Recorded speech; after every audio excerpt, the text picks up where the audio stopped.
College football's greatest rivalries, and it renews again for the 112th today. It is Wabash and DePaul in the MONON Bell. Good afternoon, everyone. I'm Jim Barber. Welcome to DePaul University. They've been playing for this particular prize since the early 1930s, and fittingly, or perhaps ironically, that game ended in a tie, so there was no winner. That won't be the story today because we will go overtime if necessary, and these two teams have been working overtime to get ready for this game. So much significance besides the bell. Wabash with a win keeps its momentum and its unbeaten season into the playoffs. For DePaul, a win knocks Wabash off the unbeaten ranks and puts DePaul very possibly into the playoffs. So a lot at stake. In the meantime, it's time to ring the bell and get ready for the 112th MONON Bell Classic, which is next.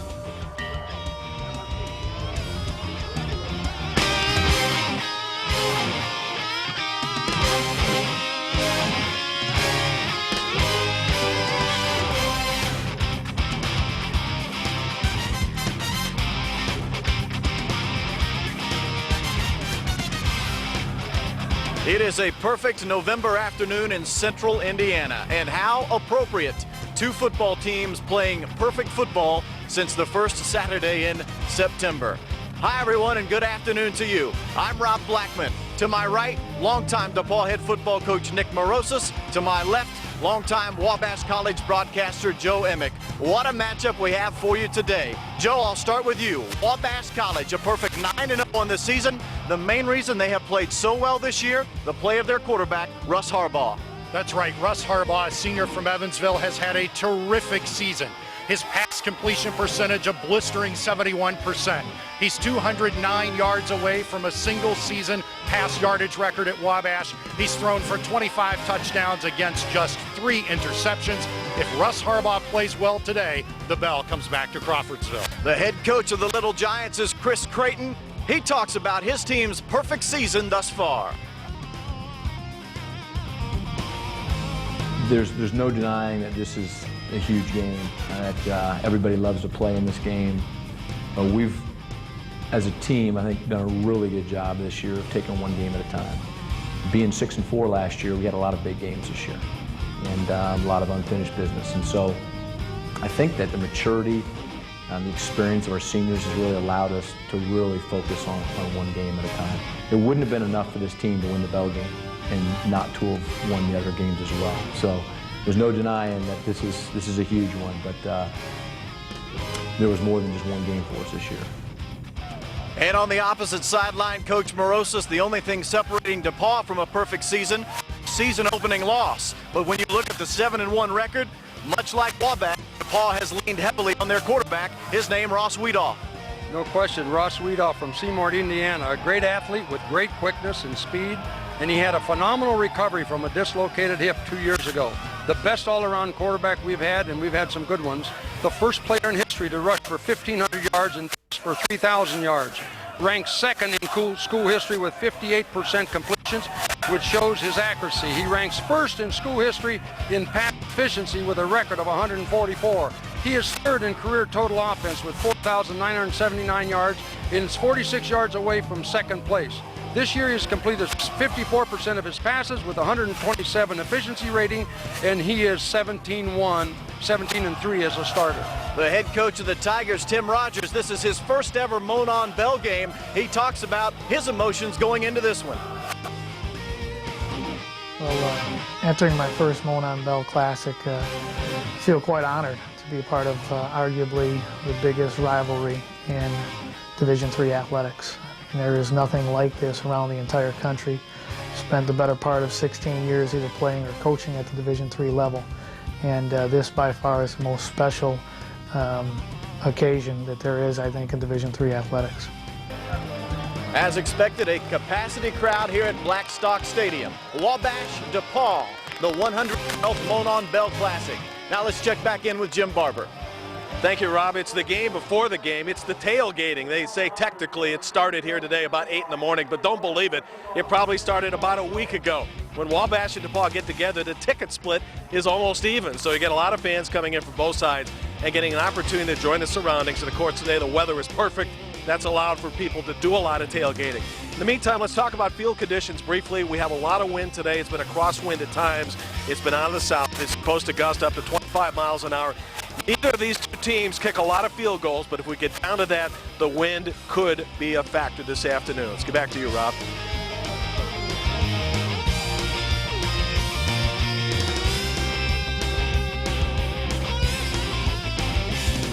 Here is the story. 9-0 Wabash, 7-1 DePaul. The Little Giants have not lost a football game since the Monon Bell game a season ago. DePaul hasn't lost since the season opener on September the 3rd. Wabash College has won the coin toss that has taken place at center field. They defer their choice to the second half. That means DePaul will take the football first. So here we are, the 112th Monon Bell Classic, the greatest small college football rivalry, in this broadcaster's opinion, across the US of A. And what a beautiful day Mother Nature has provided us here this afternoon. Something to keep in mind, gentlemen. There is a stiff wind blowing from the south. Could affect this game before it's all said and done. We will keep our eye on how the wind affects today's matchup, if indeed it does. Josh Vaughn, the 6'1 sophomore from Franklin County High School in Indiana, will kick it away. Wabash in the traveling white uniforms today. The white helmet with the red W on either side. DePaul in the home blacks. The black helmet with the gold DePaul Tiger print on either side of the helmet. And this capacity crowd is at a fever pitch, as we might expect, as Vaughn is ready to kick it away, awaiting deep for DePaul. A couple of speedsters, including David Ariza and John Michaels. They have been tailgating here since 7 o'clock this morning. Folks traveling up from Crawfordsville for the contest. Those here in Greencastle were here early this morning as well. 8,000, the expected crowd this afternoon. That is capacity, and it is fair to say, gentlemen, 8,000 is indeed not a generous number, a conservative number for the number of folks we have in the stands this afternoon. Vaughn will boot it away, and the 112th Monon Bell Classic is underway. It is fielded by John Michaels. Initially, he acted as if he might bring it out, and then he decided against it as his teammate says, you know what, let's hold the ball deep, and we'll take it out to the 20-yard line, and that is where DePaul will have their first possession offensively. The DePaul Tigers, we talked about it in the outset, are led by their quarterback, Ross Wheatoff, the 6'1 senior from Seymour High School. He is one of the 4 team captains for the DePaul Tigers. Offensively this year, averaging 384 yards a game and an impressive 33 points a contest are the DePaul Tigers offensively. But on the opposite side of the football, the Wabash defense has been stingy. We will talk about their numbers throughout the broadcast. And already we have a stoppage of play before we can even begin the afternoon with our first snap from scrimmage. It shouldn't have any seconds. Yeah, the time on the game clock is listed at 14:58. It should be at an even 15 minutes because on a kickoff, the clock, I should say, does not begin ticking until the kick returner brings the ball out of the end zone or begins progress up the field. So they've reset the clock at 15 minutes. Mike Walpe is your lead referee today on this 6-man collegiate football crew. And here we go with our first snap from scrimmage. The multiple set offense for the DePaul Tigers. That's what they have run all season long. Under center Wheatoff, and no surprise, Jeremiah Marks is the first man to carry the football for the DePaul Tigers. Marks coming into the season, averaging has, I should say, an impressive 850 yards and 15 touchdowns. Marks wears 31, Roth 41. Their best receiver of the group is Brian Culp. He has caught 30 passes this season for the DePaul Tigers. So after the short gain, it is 2nd down and long, and here is a run near first down yardage Again, the ball carrier this time is Jeremiah Marks. A good push up front, Coach Morosis, as we look at the Wabash defense.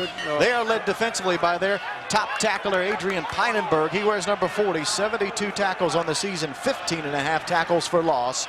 That last run there by Marks will bring up a third down, and we'll call it a short 3. A good push up front by the DePaul offensive line. No question, 5 out of 6 up front men, including the tight end, are seniors. And Marks made a pretty good run right there. So our first third down conversion opportunity of the afternoon comes early in the game. This season, DePaul 44% on third down, but they won't do anything with it this time. A great play by Billy King, the free safety. He is a junior from Peoria, Arizona, and that was one of the keys to the game for this Wabash defense. They limit opponents to just 35% on third down conversions. That is a big defensive play right off the bat for the Little Giants. They tried Marks over the right side, and as Joe Emick mentioned, Billy King with a huge tackle coming up from the secondary. And it is a 3 and out for the DePaul Tigers on their first offensive series of the game. So on comes the punter for DePaul, John Williams, a sophomore from Sheridan. And he will boot it away. Billy King is the deep man, the man who just made the tackle defensively for Wabash, the deep man on the return. He won't even have a chance to put his hands on it. It rolls out of bounds at about the 45-yard line, and Wabash will have excellent field position for their first offensive set. And Rob, this is a great sequence to start the game. A 3 and out for the Wabash defense, and now a relatively short field on their opening possession with the third most accurate quarterback in the entire country, Russ Harbaugh. It was a 28-yard punt. Russ Harbaugh, we talked about him at the outset, completing 71% of his passes, 25 touchdowns, 3 interceptions. If he's playing Division 1A football with those numbers, he's a Heisman Trophy candidate. And he is a candidate for the Gallardi Trophy, the Division III equivalent of the Heisman Trophy. He was nominated last week. And a proud moment for Russ Harbaugh and this Little Giant program to have the quarterback nominated for Player of the Year. A key to counter that defensively, the DePaul front 4, all 4 seniors also, they have 7 out of 11 seniors on defense, is for them to put some pressure on Harbaugh. He is an outstanding quarterback. Wabash runs the multiple single back offensive set. DePaul counters with that 4-3 defense. And it's Wabash's first opportunity with the football, working from their own 45. First down and 10. 3 receivers in the formation to the right. It looks as if Harbaugh may be audibling on the very first play from scrimmage. Play action this time, and Harbaugh looks down the field as his receiver, and he overthrows the intended man. That is Jeff Walker, who is crossing across the formation, incomplete, out of his reach. Rob, you mentioned Russ Harbaugh audibling on that play. Chris Creighton gives him a lot of freedom at the line of scrimmage to check in and out of various plays. We'll see him check off throughout the afternoon. Here's a look at the Wabash offense. The fastest of the receivers, 24, Russell. He's the 100 and 200 meter champion in the conference during the spring track season. Second down and 10 after the misfire for Harbaugh. To the air again he goes, has his receiver, Eric Summers, on the reception. It'll be a gain of 4 before he is quickly wrapped up defensively. And third down and long now coming for Wabash. We mentioned how good the Wabash defense is on third down. The Wabash offense is equally good. Their conversion rate on third down, 59%. Here's a look at the defensive front for the DePaul Tigers. Dustin Hurdle, number 98, is their top player. The senior from Batesville, one of the team captains. He was Conference Player of the Week against Rhodes College earlier this season. He can make a difference defensively. 3 receivers in the pattern this time on third down for Harbaugh. Flush from the pocket he goes. He is retreating and wisely throws it away. A great job pressure there by Darren Lassie from Indianapolis, and that's what's going to be very important for the DePaul defense, is that front 4 has to put pressure on that quarterback. No surprise, we see a 3 and out for both offenses this year, in this game, gentlemen. Both defenses this season have been outstanding, Joe. Wabash has the 6th best rushing defense in the country. They also have a defense that is very stingy. They are the 3rd best scoring defense in the country, giving up fewer than 9 points a game. It could be very similar to the last year where there was a defensive battle. It was a battle on defense, and it can be the same thing this year. Chad Finley is the punter for Wabash. That one nearly blocked. It's an end-over-end punt that may fall dead inside the 5-yard line, and indeed it will. Well done, Chad Finley. That puts DePaul in terrible field position. Their second possession will come from inside their 5-yard line. We talked amongst ourselves in the broadcast booth before the game how important field position may be in this game. And the punters could end up being the difference here today, Coach Morosis. No question. We talked about the kicking game beforehand. In fact, the wind is really going to be a factor, and that wind is picking up as we go into the afternoon. DePaul has their back against the wall. They're going to have to move the football. It is first down and 10. They worked from their own 6-yard line is where they officially spot the football. First touching came at the 6, although the ball came dead inside of the 5. And right back to the ground game go the DePaul Tigers. There is no surprise there as they give it to their top runner, Jeremiah Marks. What a weekend he had last Saturday in their victory over Rose-Hulman, 162 rushing yards and 3 touchdowns. He's had 6 games of 100 yards or more this year, with a streak at one time with 4 100-yard games in a row. The only 2 games this year he hasn't rushed for 100 yards. He was actually ill in both of those contests and did not play the whole game. Second down and 8 after the 2-yard run by Jeremiah Marks. The fullback in front of him is Brett Claxton, a sophomore from Shelbyville. He wears 47. And again, Jeremiah Marks a busy man here in the first quarter, but look at the Wabash defense swarm to the football as the Little Giants have risen to the occasion here inside of the 10, knowing they can come up with a big stop and turn field position in their favor. Marks carries it out to the 9, but again, Joe Emick, it's the Wabash defensive front controlling the line of scrimmage here, at least on this possession. Good gang tackling on that run. Pete Kempf and TJ Schaefer were the tacklers for the Little Giants. And the defensive coordinator for Wabash, Neil Nethery, said yesterday he'll leave TJ Schaefer in the game as long as he can go and ride him up front against this DePaul rush. Weedoff in shotgun for the first time today. 3 receivers in the pattern to the left. He misfires. He was looking for his tight end, Chase Jonason. That ball is out of his reach. Incomplete. Another 3 and out for DePaul. And again, as we watch the field position battle, it looks as if Wabash right now has it in its favor. The punting unit on again for DePaul, and kicking from inside of his own end zone will be the punter, John Williams. He's been averaging 36 yards per punt this year. A sophomore, first-year starter. We have played nearly 5 minutes of football, and neither team has been able to get it going offensively. This is a poor punt by Williams, but will take a favorable bounce. It will draw dead at the 42, and Wabash will have it in DePaul territory for their second offensive possession. Well, the players know that the audience goes beyond the walls of Blackstock Stadium here this afternoon. They know it's about 365 days a year. Here's what some of the players had to say about the atmosphere. Seeing the turnout and seeing the number of people that actually tune in for the telecast is very special, and I feel privileged to be a part of it. So just shows the overall support that Wabash College has. And it's a Wabash-DePaul thing, you know. It's not just, you know, DePaul people getting together in these establishments watching the game. It's both, you know. It just creates a great atmosphere, you know. And to play in something like that and to be involved in something that so many people look forward to is a great feeling. And the alumni make the game too. You know, I mean, the students, faculty, players, and alumni. It's a group effort. That's why this game's so special. Aaron Selby, Ross Weedoff with their comments there concerning the atmosphere and the buzz that surrounds this game all year long.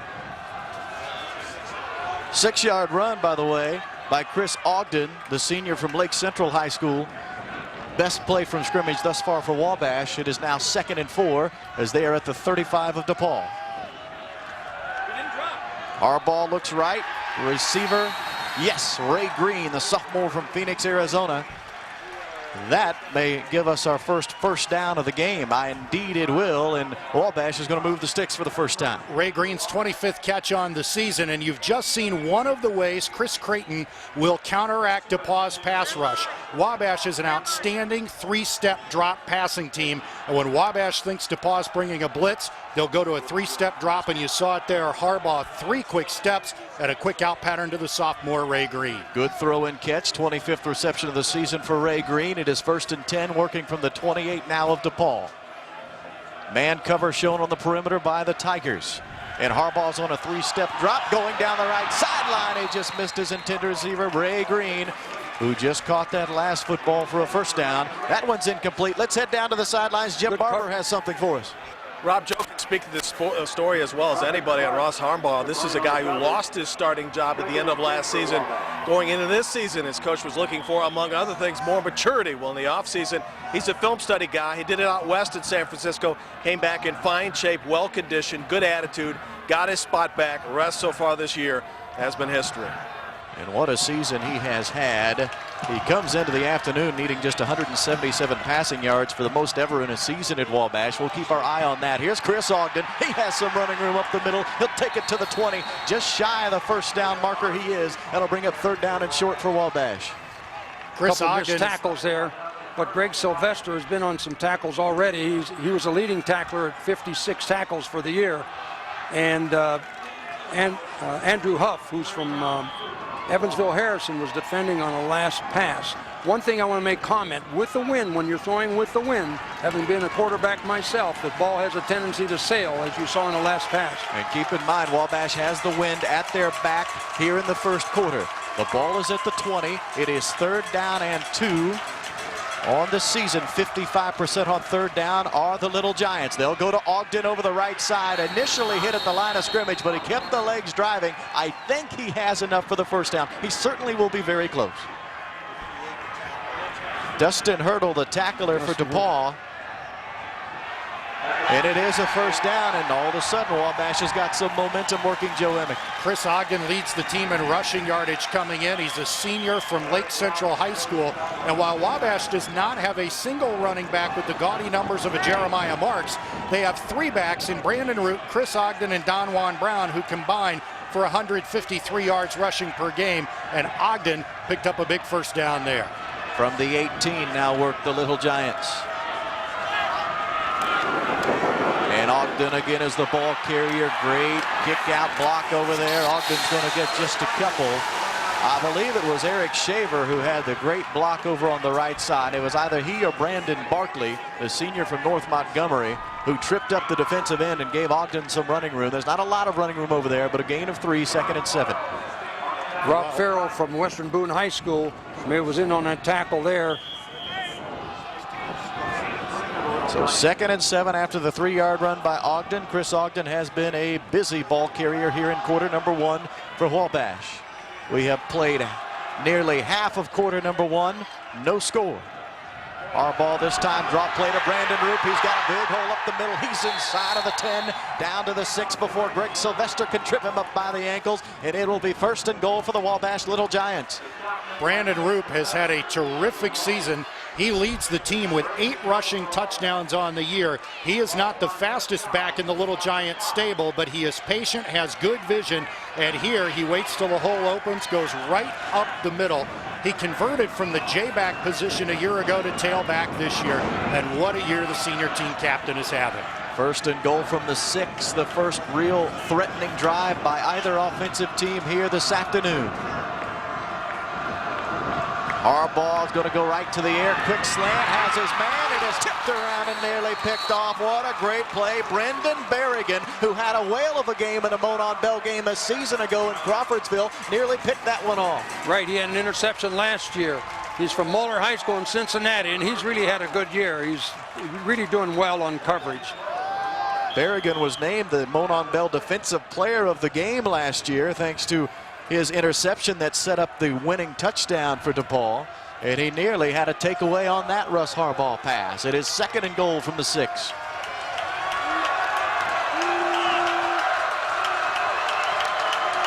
Harbaugh barks the signals. And draw play this time. They will try Roop, and it is sniffed out in a hurry. Well, Dustin Hurdle, no surprise here, a tackle behind the line of scrimmage. He led the conference last season in tackles for loss, and he has a tackle for loss right there. He's had 11 tackles. He's had 11 tackles for loss this year with a total of 46, and he's a real fine football player. 6'3", 220 pounds, and he is tenacious. A senior from Batesville High School, one of many Batesville graduates that is on this DePaul roster. No question, we have 3 of them. So it is now 3rd down and goal, and working from the 10. Wabash going the wrong direction. Harbaugh will work from the shotgun. 3 receivers in the pattern to the right, 1 left, and Harbaugh's rolling right. Trying to direct the offense and nothing doing. He was looking downfield, trying his best to find someone to throw the football to. But DePaul would have none of it. Great defensive effort, and DePaul has done an excellent job. They've only had 7 points, 14 points totals on this winning streak. They've only had 14 points scored on them in the first half. Credit Aaron Key with the quarterback sack, the senior from Castle who wears number 45. He actually started his collegiate career at Indiana, transferred to DePaul, and the folks at DePaul are happy for that. So here's our first opportunity at points for either team, and the Wabash kicker, Chad Finley, knocks it down from 30 yards away. So Wabash draws first blood, 3-0, 6:12 to play, quarter number 1. You're watching the 112th Monon Bell Classic on LaCie Sports. They officially give Chad Finley 29 yards on the field goal. Wabash draws first blood. They lead 3-0. 6:12 to play here in the first quarter. There you see the scoring drive. 11 plays. It eats up nearly 4 minutes of time off of the clock, and Wabash strikes first. Josh Vaughn on to kick it away for the second time here in quarter number 1 for the Little Giants. And this ball is away, fielded right at the end zone line. David Ariza for DePaul, and Ariza, oh, he just missed taking it to the house. He had one man to beat. He got tripped up, and DePaul will have great field position to start their second series of the ball game. They'll work from their own 28-yard line. Well, a win-win situation on that last series, guys. Wabash comes up with 3 points as we look at the replay on the kick return, and Coach Moroso's DePaul faced a 1st and goal from the 6 and held them to just 3. So a win-win for both teams. No question. Against Center College, the score was 14-7, and Center had, at the end of the game with 2 minutes to go, had 1st and goal on the 4 and didn't make it in 4 tries. So DePaul Weedoff looks option this time and decides to keep it himself. He is quickly eaten up. Tim Parker, one of the team captains for Wabash, a senior from Warren Central, the first to get to him. Parker, an all-conference player last season. He was, and he did not play in the Monon Bell game last year due to a knee injury. He missed the last 2 games, and in the campus-wide Monon Bell pep rally on Thursday, he said this game meant more to him than anyone could imagine because of that injury last year. It is 2nd down and 8 after the 2-yard run by Weedoff. 2 receivers left of the formation. Now the motion man, Jeff Roth, heads that direction as well. And penalty flags come flying. We won't have a snap this time. Jason Murphy, the backup tailback, would have been the ball carrier. Mike Walpe, again, our lead referee. He is a veteran football official. 35 years he has been officiating football. He has worked 3 high school state championships in the state of Indiana. So this is one of the better crews you will see working small college football anywhere in the country. Still 2nd down. And it was a false start against DePaul. So instead of 2nd and 8, we'll replay the down at 2nd and 13. DePaul, the co-champions of the Southern Collegiate Athletic Conference this year. They and Trinity shared that crown. They were supposed to play one another, but could not because of Hurricane Rita canceling that game in Texas. Weedoff looks to the air, looks left, now he's going to decide to run it himself. To the right sideline he goes, and he will be hustled out of bounds by Adrian Pinenberg. It is not enough for a 1st down. It'll be 3rd down and about 5. And Adrian Pinenberg, the sophomore linebacker from Illinois, an odds-on favorite to be an all-conference selection and maybe defensive conference player of the year, is the guy assigned to spy Weedoff. He had that assignment a year ago, did fairly well as a freshman, and he will be responsible anytime Weedoff leaves the pocket. Number 40 for the Little Giants will be the guy responsible for tracking him down. Another third down opportunity for the DePaul Tigers. They are 0 of 2 on third downs here on the afternoon. And they've been 44% on the season. That's correct, Coach. Well said. Third down and 5. Weedoff looks left. Now he's going to have to eat it again. Oh, he keeps his eyes downfield, lets it fly, and it is nearly poked away. Boy, great play in the secondary by the Wabash Little Giants. Back there was Chad Peterman, a freshman from Roncalli High School. He's played very little this season, but came up with a huge play there. He did, and there was also good pressure from backup linebacker Andy Dyke on that play to flush Weedoff and force him to throw on the run. Wabash could not have imagined a better defensive start here in the first quarter. 3 straight 3-and-outs against this DePaul rushing attack. And exactly as my partner said, 3 3-and-outs for the DePaul Tigers. They will be forced to punt again. We've seen a lot of their punter, John Williams, here in the first quarter. That one was nearly blocked, and it is not a particularly good punt. It is high, and it will bounce just inside the number. It hit one of the Wabash players, and that is a turnover. Andy Dyke could not get out of the way. The ball bounced off his right thigh, and DePaul recovers for the first turnover of the game. That was very crucial there. That could change the momentum, because that was a very poor punt against the field. And when you talk about it, you have a tendency as a coach to be very conservative when you're going against the wind, because you're going to have your back against the wall, and you have to be very cautious. Dyke could not get out of the way of that ball as it took a funny bounce. It bounced right at him and recovered by the DePaul Tigers, and they're in business. 1st and 10 now from their own 47. Weedoff play action. Looking down the field for the middle of the field. He goes, and the catch is made, and bouncing and moving straight ahead is Chase Jonason. As just like that, DePaul seems to have new life after the turnover there in Wabash territory. Chase Jonason, 6'4", 240 pounds from Edina, Minnesota, is an excellent tight end. He's a great blocker, and he doesn't drop very many passes. He has excellent hands. He's had 16 catches for the year. That's number 17. He started from the left of the formation and crossed the field left to right, and Weedoff delivered a perfect ball caught by Jonason in first down yardage for DePaul. Under 4.5 minutes to play in this first quarter, and DePaul driving for the first time this afternoon. That, however, is quickly wrapped up. Jason Murphy, trying to keep the momentum working for DePaul, has no running room over the right side, and that'll bring up 2nd down and 10 after the no gain. Another great tackle by middle linebacker Tim Parker. We mentioned him a moment ago. Missed last year's game due to an injury, and he is one of the leaders. He's a senior team captain. Hails from Indianapolis, as Rob mentioned a moment ago, went to Warren Central High School.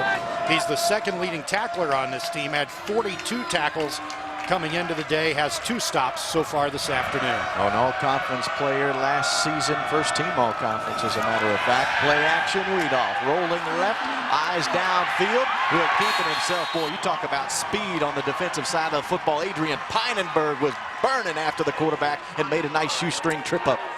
Coach Creighton had a great description this week for A.D. Pynenberg.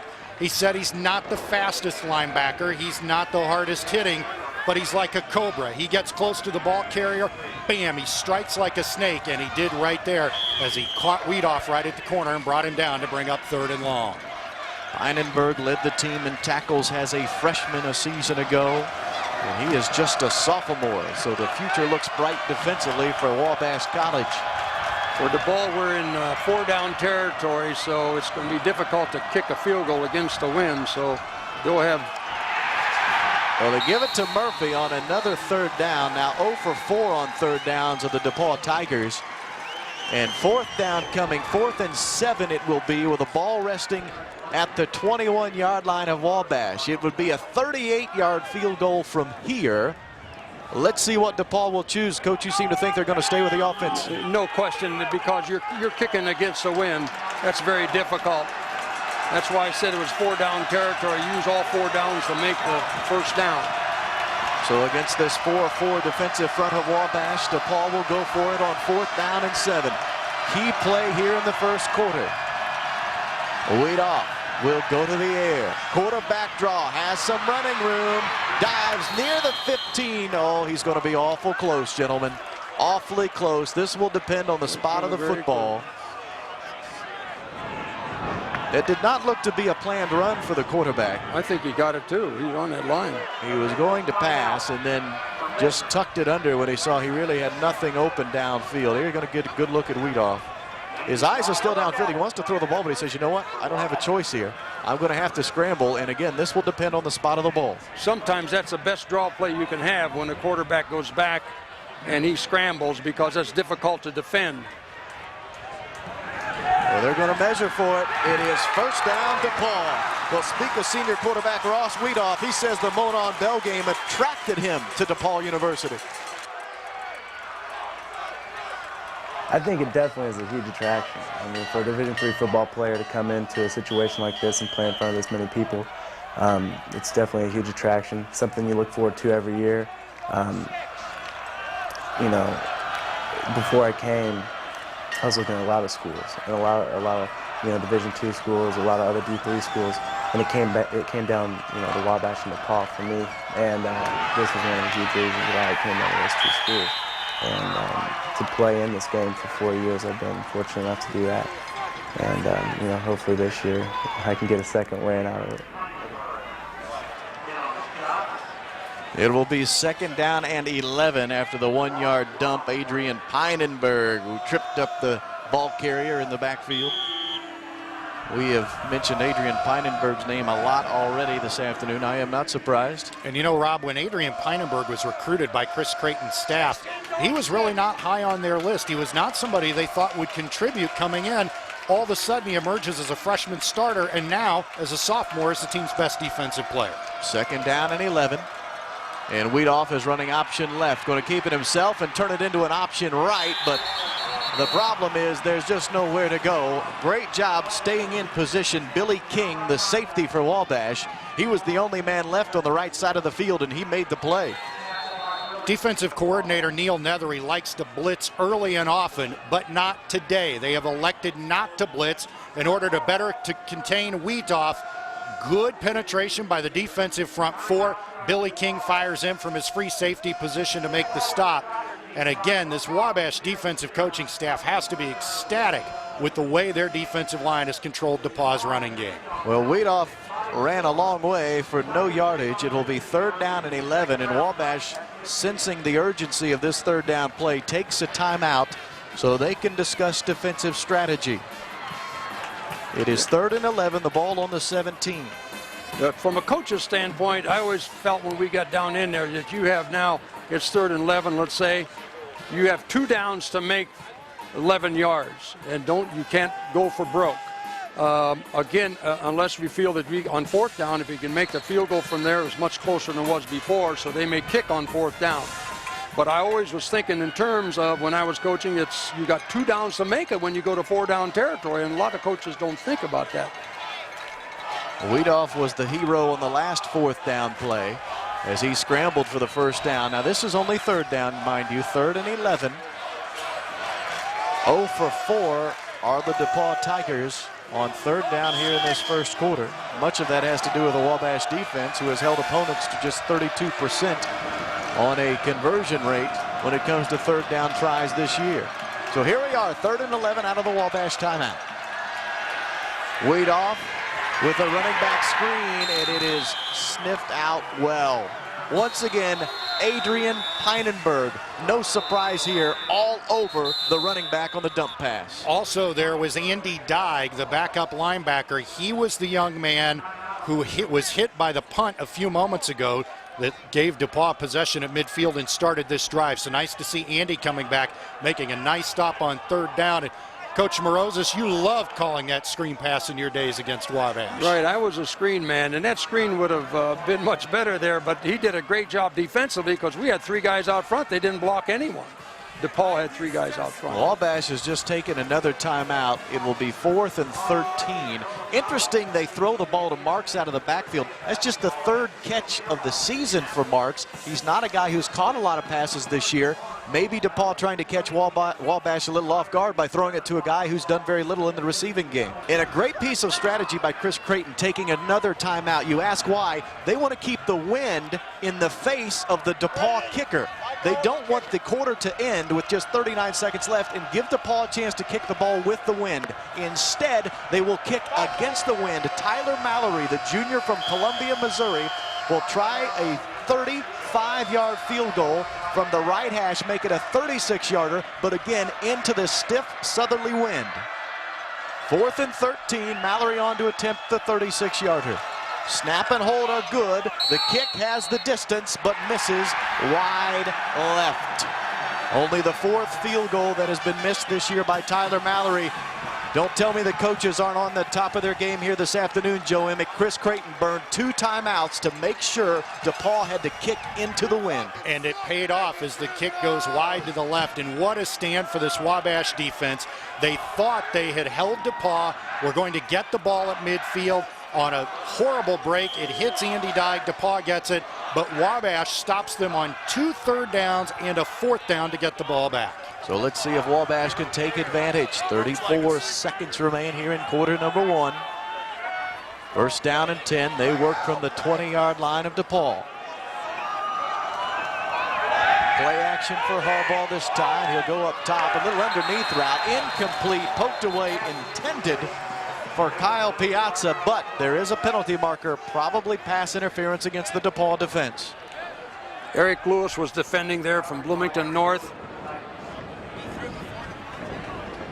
Maybe basically too close a coverage, it looks like. Well, and I beg your pardon, it is holding against Wabash. I think all of us here in the booth agreed it was going to be a pass interference call. But I would originally say that was, when I first saw it, I thought that was a pretty good defensive play because he didn't have his left hand on him and he batted with his right hand.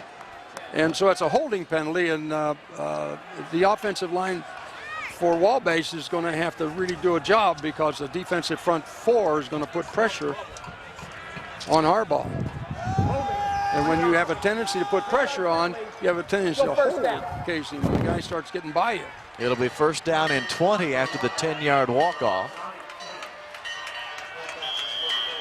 29 seconds remain here in this 1st quarter. First penalty of the game, mind you, for Wabash. And Harbaugh steps into the shotgun formation. 4 receivers in the pattern, but he will give it to the first tailback through. And that is whom? Is that Don Juan Brown, the ball carrier? It was the 5'11 junior from Houston, Texas. A great story on Don Juan Brown, who did not play last season. He was the film guy for the team. Came back to the team this year, and my, are they glad he is playing instead of running the video camera. The 1st quarter will come to a close. 3-0. Wabash in front of the DePaul Tigers. Let's head downstairs to Jim Barber. Jim? All right, thank you, Rob. He's the cat man. He's Ted Catullo, longtime athletic director at DePaul, formerly and also the former golf coach here as well, surrounded by Mr. Phil Askew here. It's a pleasure to have both of you guys here. Ted, let's talk about the Monon Bell. What is so special in your estimation about this particular event? Well, it's simple. It's special because it's the greatest rivalry in the United States. I mean, I don't care what you look at, whether it's Michigan, Ohio State, or it's Georgia and Florida, whatever it is, this game supersedes all those games. Now, they've got a special banquet for this guy tonight. So, Phil, I know there are a lot of surprises for him, but I won't give any of them away if that's okay with you. We have a lot of former players here that want to have the chance to say to him the lessons that he taught them as we played football for him, because he was a great coach and he put the fear of God in a lot of us. What would you say was the biggest lesson you provided for youth? For me, I'd say that leadership and concern for all the players, whether they're first stringers, second stringers, or what. I had a flock. You can call it my flock. They're out there playing football and having a great time. So that's my contribution that I'd be making to the And you were the shepherd. It is a pleasure to meet you. Congratulations on what you've accomplished, and I hope it's a wonderful banquet tonight for both of you and all of your friends. Thank you very much. I enjoyed being on. All right, the Catman, our special guest, Rob. Well done, Jim Barber. The 1st quarter numbers 34 yards of offense for Wabash, 55 for DePaul. It is 2nd down and 19 after the 1-yard run by Don Juan Brown as we open quarter number 2. And Harbaugh is going to dump it underneath. Eric Summers on the split-end screen has a little bit of running room. Will hurry his way to about the 17-yard line. 3rd and long coming. A tackle by Sylvester from Indianapolis Cathedral, and he's been all over the field this year. He's like a linebacker playing at safety. He's the leading tackler with 56 solo tackles this year. He was an all-conference player last season, first-team all-conference member. And 3rd down and long, 3rd and 12 officially for Wabash as they break the huddle.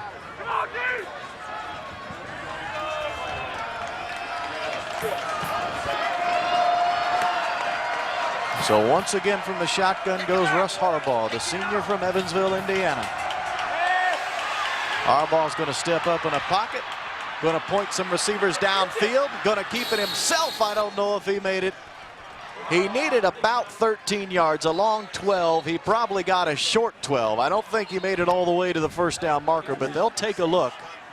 3 or 4 yards short.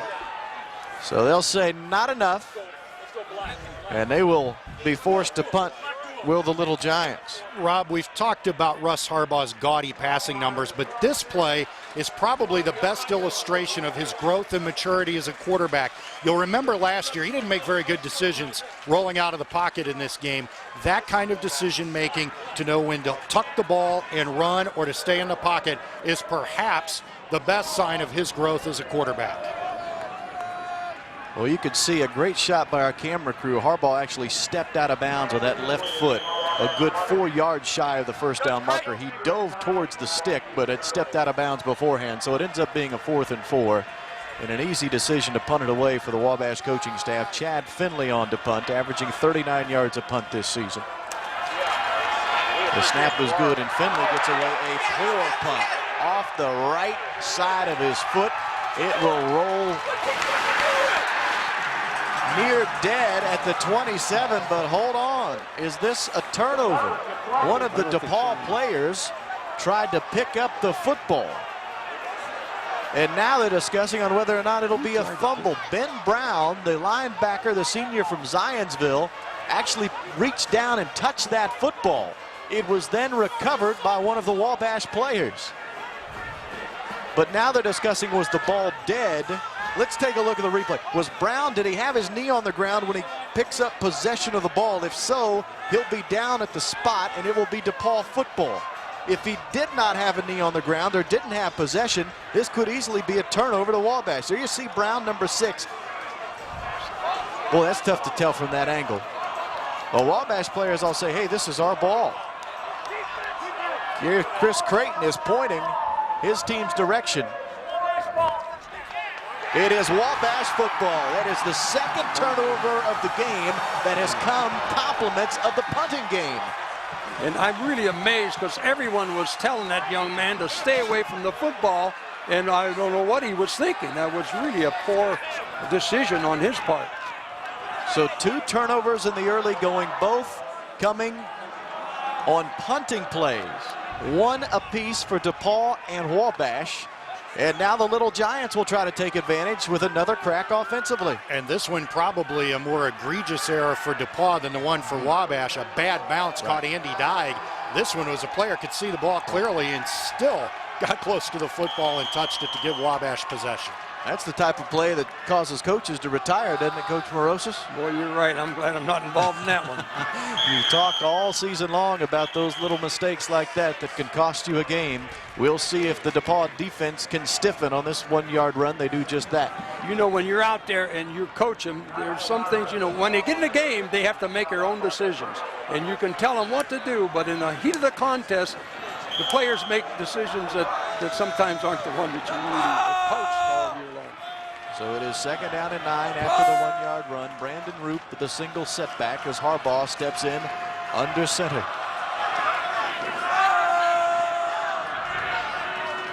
2 receivers left and 2 to the right. Harbaugh looking left, one to throw it quickly. The receiver was not ready for the football, so Harbaugh has to keep it himself. And he is pushed into the Wabash sideline violently, short of the first down marker. It looked like he wanted to throw it to Eric Summers, but Summers wasn't looking back at Russ Harbaugh. That's true. I think he did want Summers. And again, Russ Harbaugh making much better decisions this year as a senior than he did last year as a junior. Made a sound decision to tuck it and run and get positive yardage. Set up 3rd down, and it looks like about 4. Harbaugh last year, a forgettable day against DePaul, 9 of 21 for 90 yards and an interception. But as Joe has alluded to multiple times already in the broadcast, good decision making thus far by the senior QB. It'll be 3rd down and 4. Again, Harbaugh in under center.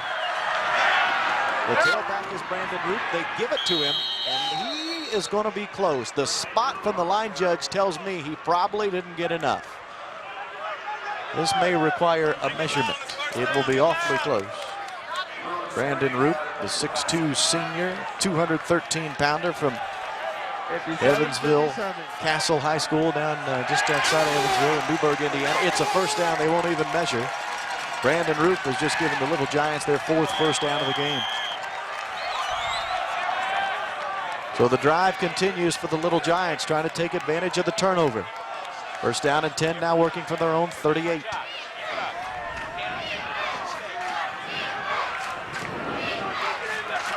Harbaugh this time, the deep give to the tailback, and near the 40 goes Brandon Root, not much further. Greg Sylvester once again in on the tackle for DePaul. Rob Farrow helping out as well defensively. And Darren Lasley was underneath it also, but there's 2 good plays, good defense. This series, as even as you can get it, 51 victories apiece and 9 ties. Last year, DePaul a 14-7 winner in Crawfordsville. Wabash trying to return the favor here in 2005. We've played 3 minutes of the second quarter, 3-0 in favor of Wabash. Second down and 8 and timeout. That'll be their 3rd and final timeout of the first half, as Russ Harbaugh did not like what he saw when he looked across the defense. And we'll speak of Russ Harbaugh. He talks an awful lot about that loss last season at Wabash. He says, as a matter of fact, that loss is still on his mind in 2005. Probably the worst I've ever played. And, you know, I've had a pretty good year up to this point, but, you know, I don't want to look back and have the same feeling for this game like I did last year. I've been thinking about it. The chance to get that back and to right that wrong, in a sense, is one that I'm glad that we have the opportunity. Well, there's Russ Harbaugh talking about his subpar performance last season. He is 1-1 as a starter in these Bell games, Joe Emmick, but certainly he would love to have a much better game today than he had a year ago. But he did have a good game his sophomore year when he completed well over 60% of his passes. He was 15 of 19 for 197 yards and a touchdown in what was a Wabash victory. So he's seen both the good and the bad of this Monon Bell series. Second down and 8 now for Russ Harbaugh and the Little Giants, working from their own 40-yard line. Harbaugh, 3-step drop. It's his wide receiver, Eric Summers, but he is going nowhere fast. Eric Lewis, what a play defensively for DePaul. A great defensive play by Eric Lewis and making an open field tackle. He's a young man from Bloomington North High School.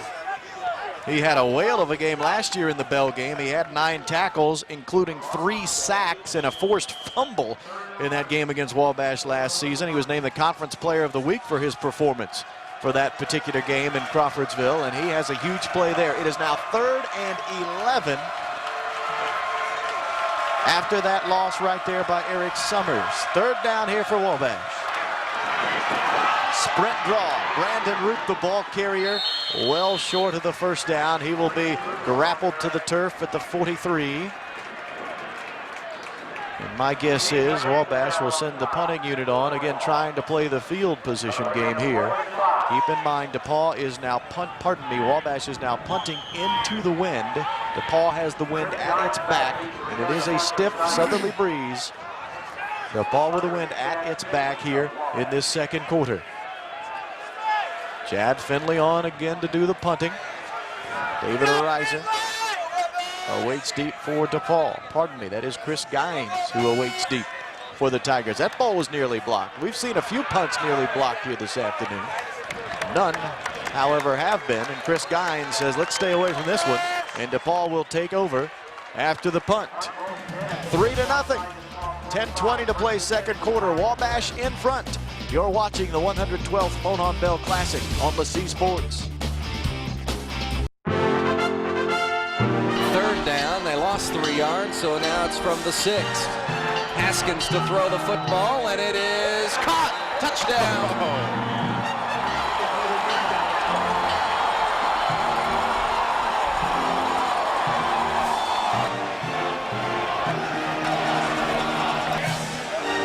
Haskins keeping it himself on the naked bootleg. He's got some running room, leaps over, touchdown.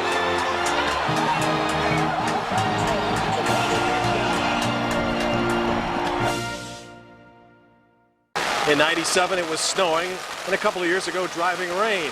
Today, terrific. Of course, fellas, I probably just jinxed the situation, and that means we probably will have some weather coming in. So grab your umbrellas, if you will.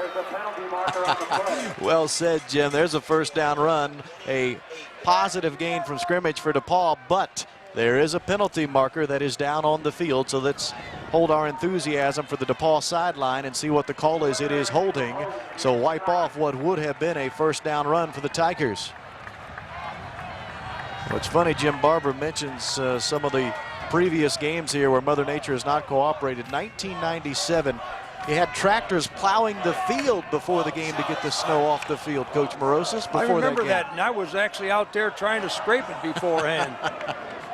Well, you must have done a pretty good job, because in '97 you, of course, win 14-7. That's the final score. So good job plowing the field. You must have done something right. You got your players moving in the right direction anyway.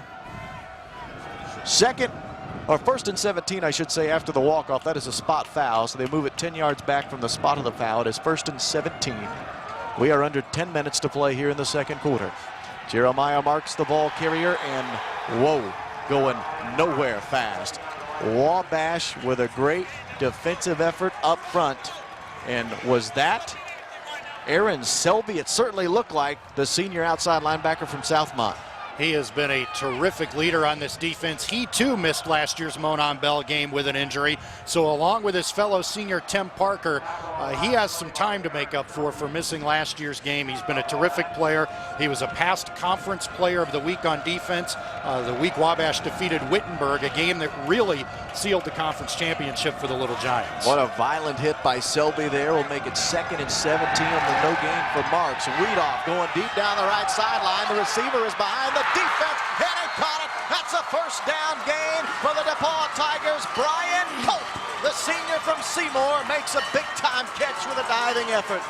That's an excellent pass and an excellent catch there.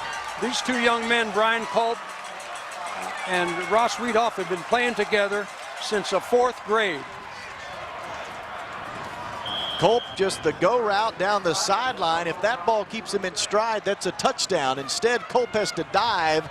And what an individual effort by Brian Cope. His 31st reception of the season comes at an awfully good time here for the DePaul Tigers. Now first and 10 after that 36-yard gain. Ross Weedoff has completed 3 of his first 5 passes. He'll go to the air again, and for Cope, he's looking, but it is overthrown in coverage. Billy King in the secondary for Wabash. Again, it's a pass back to Brian Culp, and he threw it behind him a little bit. And I always say, when you're going with the wind, sometimes the ball has a tendency to sail on you. Well, Weedoff is completing 60% of his passes before this one, so I'm not surprised DePaul puts it up in the air. But as you said, the wind may have affected that ball as it sailed over the head of Brian Culp. It is second and 10. The ball on the 46 of Wabash. Second time this afternoon DePaul has been in Wabash territory. Weedoff to give to Jeremiah Marks. He starts right, dances left. Billy King trips him up, as does Adrian Pinenberg. Inside the 40 goes Jeremiah Marks. That'll bring up 3rd and short. Jeremiah Marks there again, showing you the quickness and the speed that he has. And he really runs low to the ground. When he's going down, he's got tremendous balance, and he can slip tackles, and of course he definitely has good quickness. 17 rushing yards in the afternoon for Jeremiah Marks here in the first half. 3rd down and 4.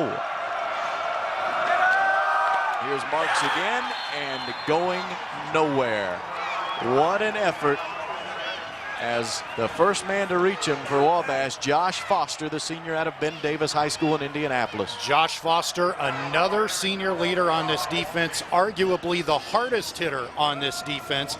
And he is the kind of player Neil Nethery likes. He is a small but quick linebacker slash safety. They move him all over the field, and he typically makes his hardest hits on the outside, and he did there to make the tackle. And Wabash, we mentioned this as a key to the game for the defense, their third down defensive conversion percentage. They limit opponents to 35%.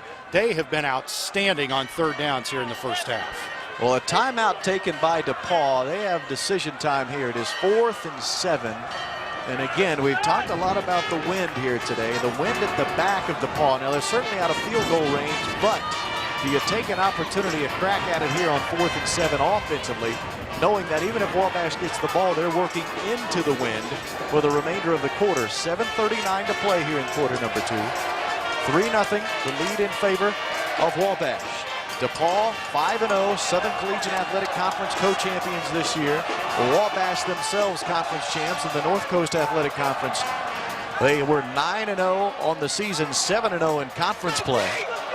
So two teams colliding here today, both conference champions, but both playing for something even more, playoff positioning. Wabash with a victory today could host as many as 2 playoff games. If DePaul gets a victory, they may themselves head into the postseason. So the punting unit comes on for DePaul. After some discussion, the Tigers say, you know what, let's go ahead and kick it away.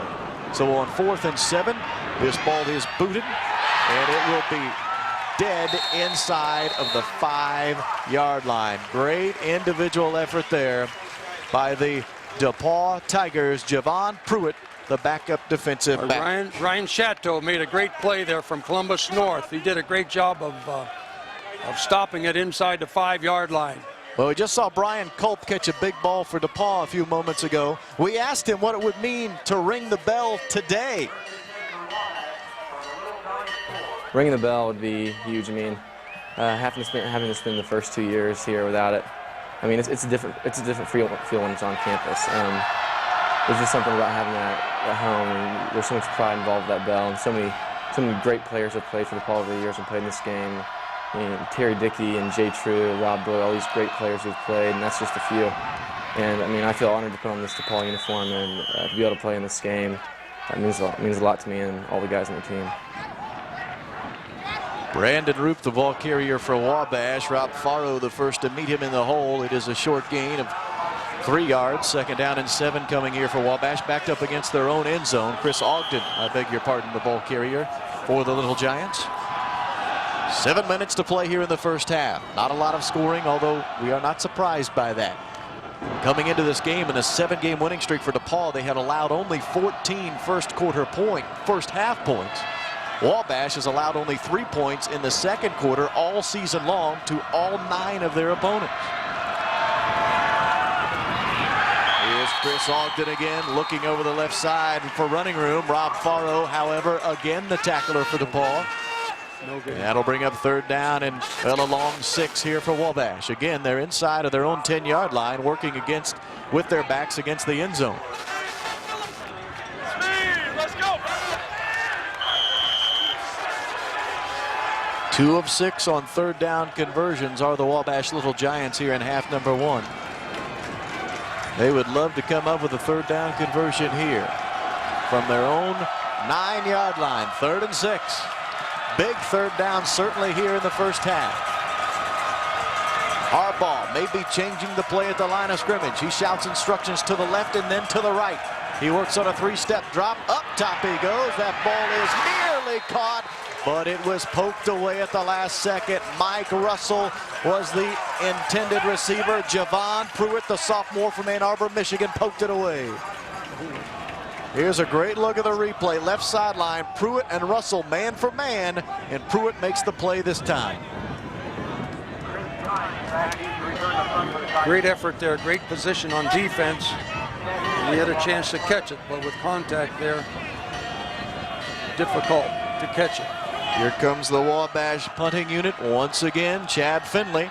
This time he's 5 yards deep in his own end zone. Finley gets the punt away. It is a poor punt.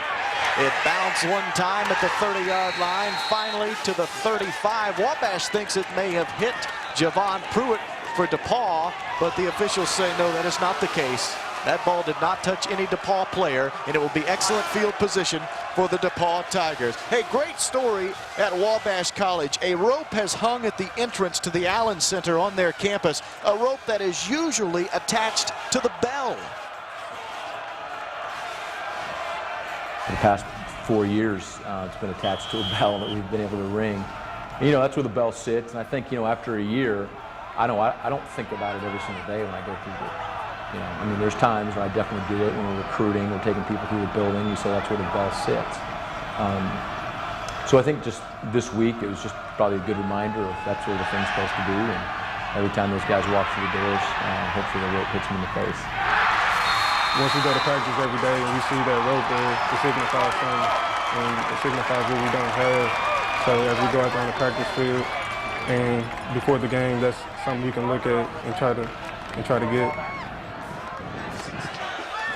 Brian Culp, a 16-yard first down reception. Ross Weedoff looked like he was going to be sacked, stepped out of trouble, then delivered a bullet to Brian Culp, the second big catch for Culp here on the afternoon.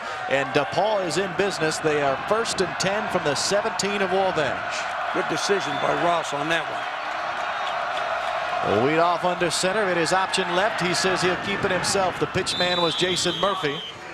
But Weedoff decided against pitching the football. Aaron Selby, the tackler for Wabash.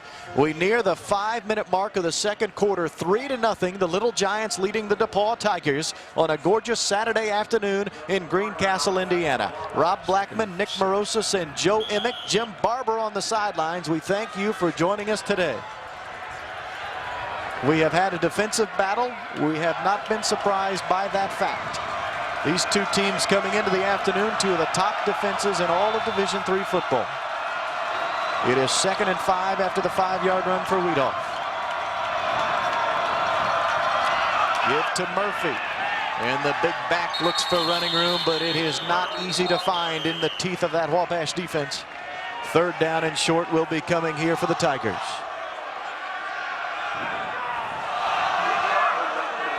We are at the 4:15 mark and counting here of the second quarter. And again, DePaul working their way from the south to the north, which means that southerly wind is at their back. Should they not convert on 3rd and 3 here, their kicker, Tyler Mallory, has a career long of 40 yards, so he is certainly within his distance. And with the wind behind his back. 0 of 6 on 3rd down are the DePaul Tigers. This is a 3rd and 4. Weedoff, play action, rolls right, sides steps one defender, Jared Lang, side steps another, and I think he has enough for the 1st down. That was truly a great scramble. That shows you his quickness and his speed, and that's why he's made so many yards. The first one in our history to make over 1,500 yards rushing and 3,000 passing. Watch the great individual effort. Jared Lang, 65, at the first crack at him for Wabash. Weedoff made him miss and then was able to hustle to the sideline. He did not get enough for the 1st down. It is 4th and less than a yard, and here comes a huge 4th down play if indeed DePaul decides to go for it, and I think they are. Yes. The offensive unit stays on the field for the Tigers. 4th and less than a yard, 3.5 minutes to play in the second quarter, working from the 9-yard line of Wabash. Weedoff under center. Gives it to Murphy, the tailback. He's to the 5-yard line. 1st down, DePaul. That was a great run there. Great blocking, because Wabash was definitely sending all their men on defense. And a great effort, and low. He was running very low to the ground, so it was going to be difficult to tackle him. So his body got him 5 yards. Simple isolation play. Jeff Roth was the fullback. He led the way up into the hole. And Jason Murphy, the junior from Ypsilanti, Michigan, did all the rest. 3:28 to play first half. The ball is at the 5-yard line. It is 1st and goal from the 5. And now we have a stoppage of play. I don't know if we have an official's timeout or if DePaul is going to burn a timeout themselves. Remember, Wabash doesn't have any timeouts remaining. Oh, now they're going to put the clock into play. They were delaying the start of the play clock, but now they're ready to go. The person leading the play on the isolation is number 47, Brett Claxton from Shelbyville, and he is really a tremendous blocker. First and goal from the 5. This is Murphy, tries to bounce it outside, but there's no running room out there. Once again, we see that Wabash defense stand strong. Frank Canez, I believe, was in on that tackle. Adrian Pinenberg was there as well for Wabash. Canez, a junior out of Portage, Indiana. Canez wears 45. There you see him. And so it's a no gain for Murphy. Second and goal from the 5. Under 3 minutes to play in the half.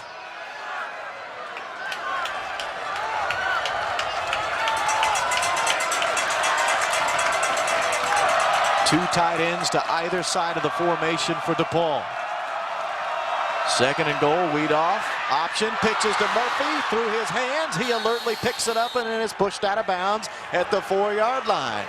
Great heads-up play by Jason Murphy. He missed the initial pitch but was able to grab it before he got out of bounds. He was a little too close on the pitch, and the pitch was a little hard and it was difficult to handle. It was a little high also. You watch it a little high for him. He had to reach for it a little behind him, so it's...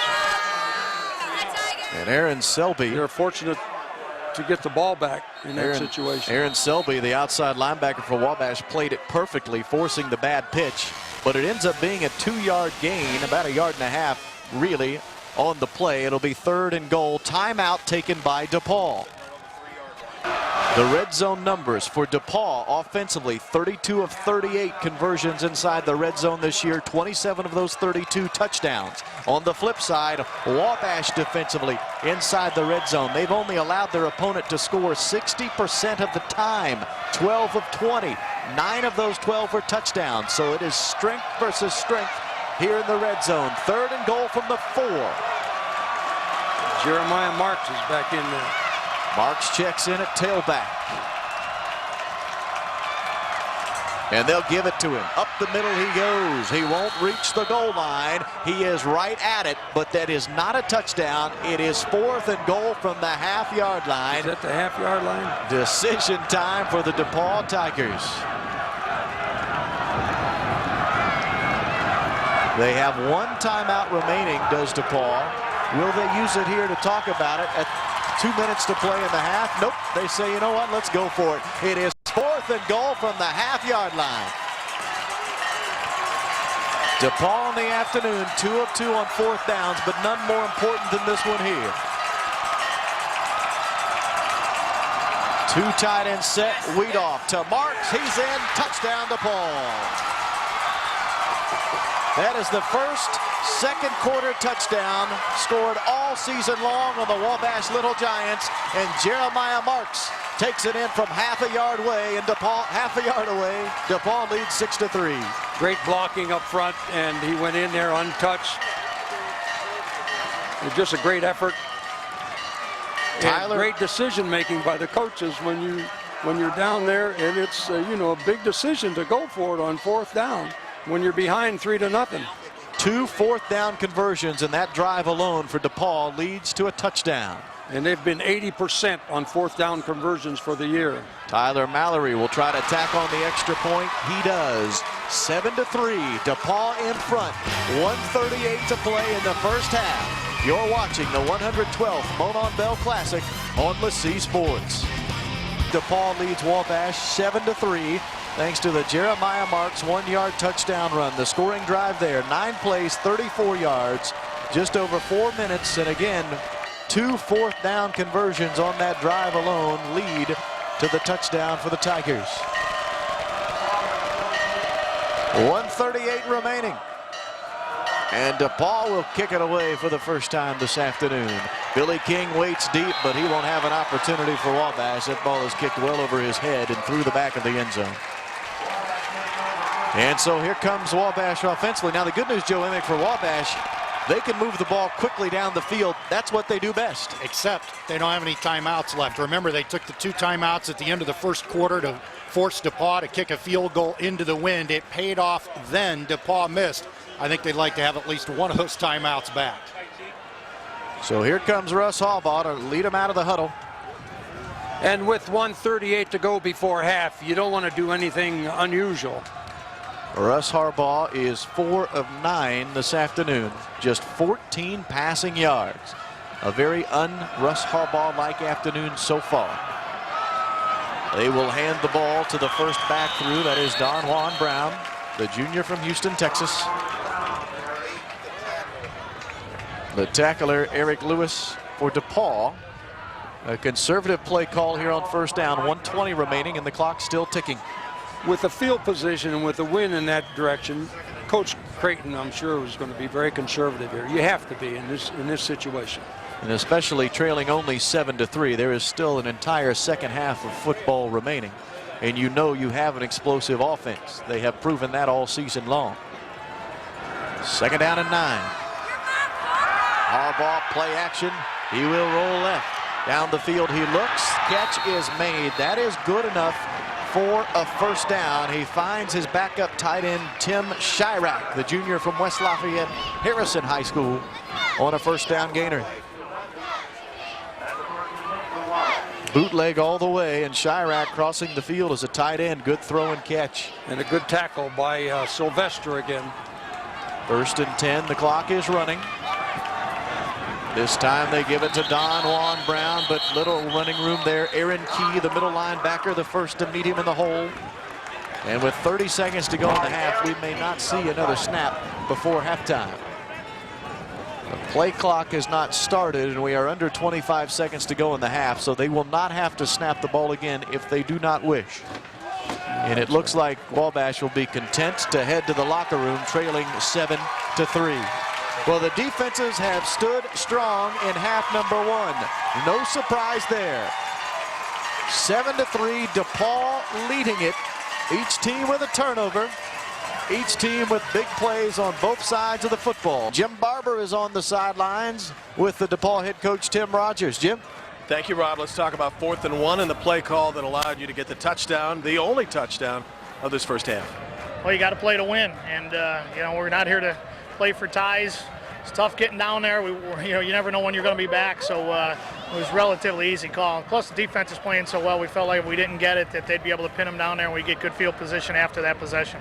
Speaking of field position, Coach, we have this wind. It's not letting up. What will you do in the second half in terms of adjustments?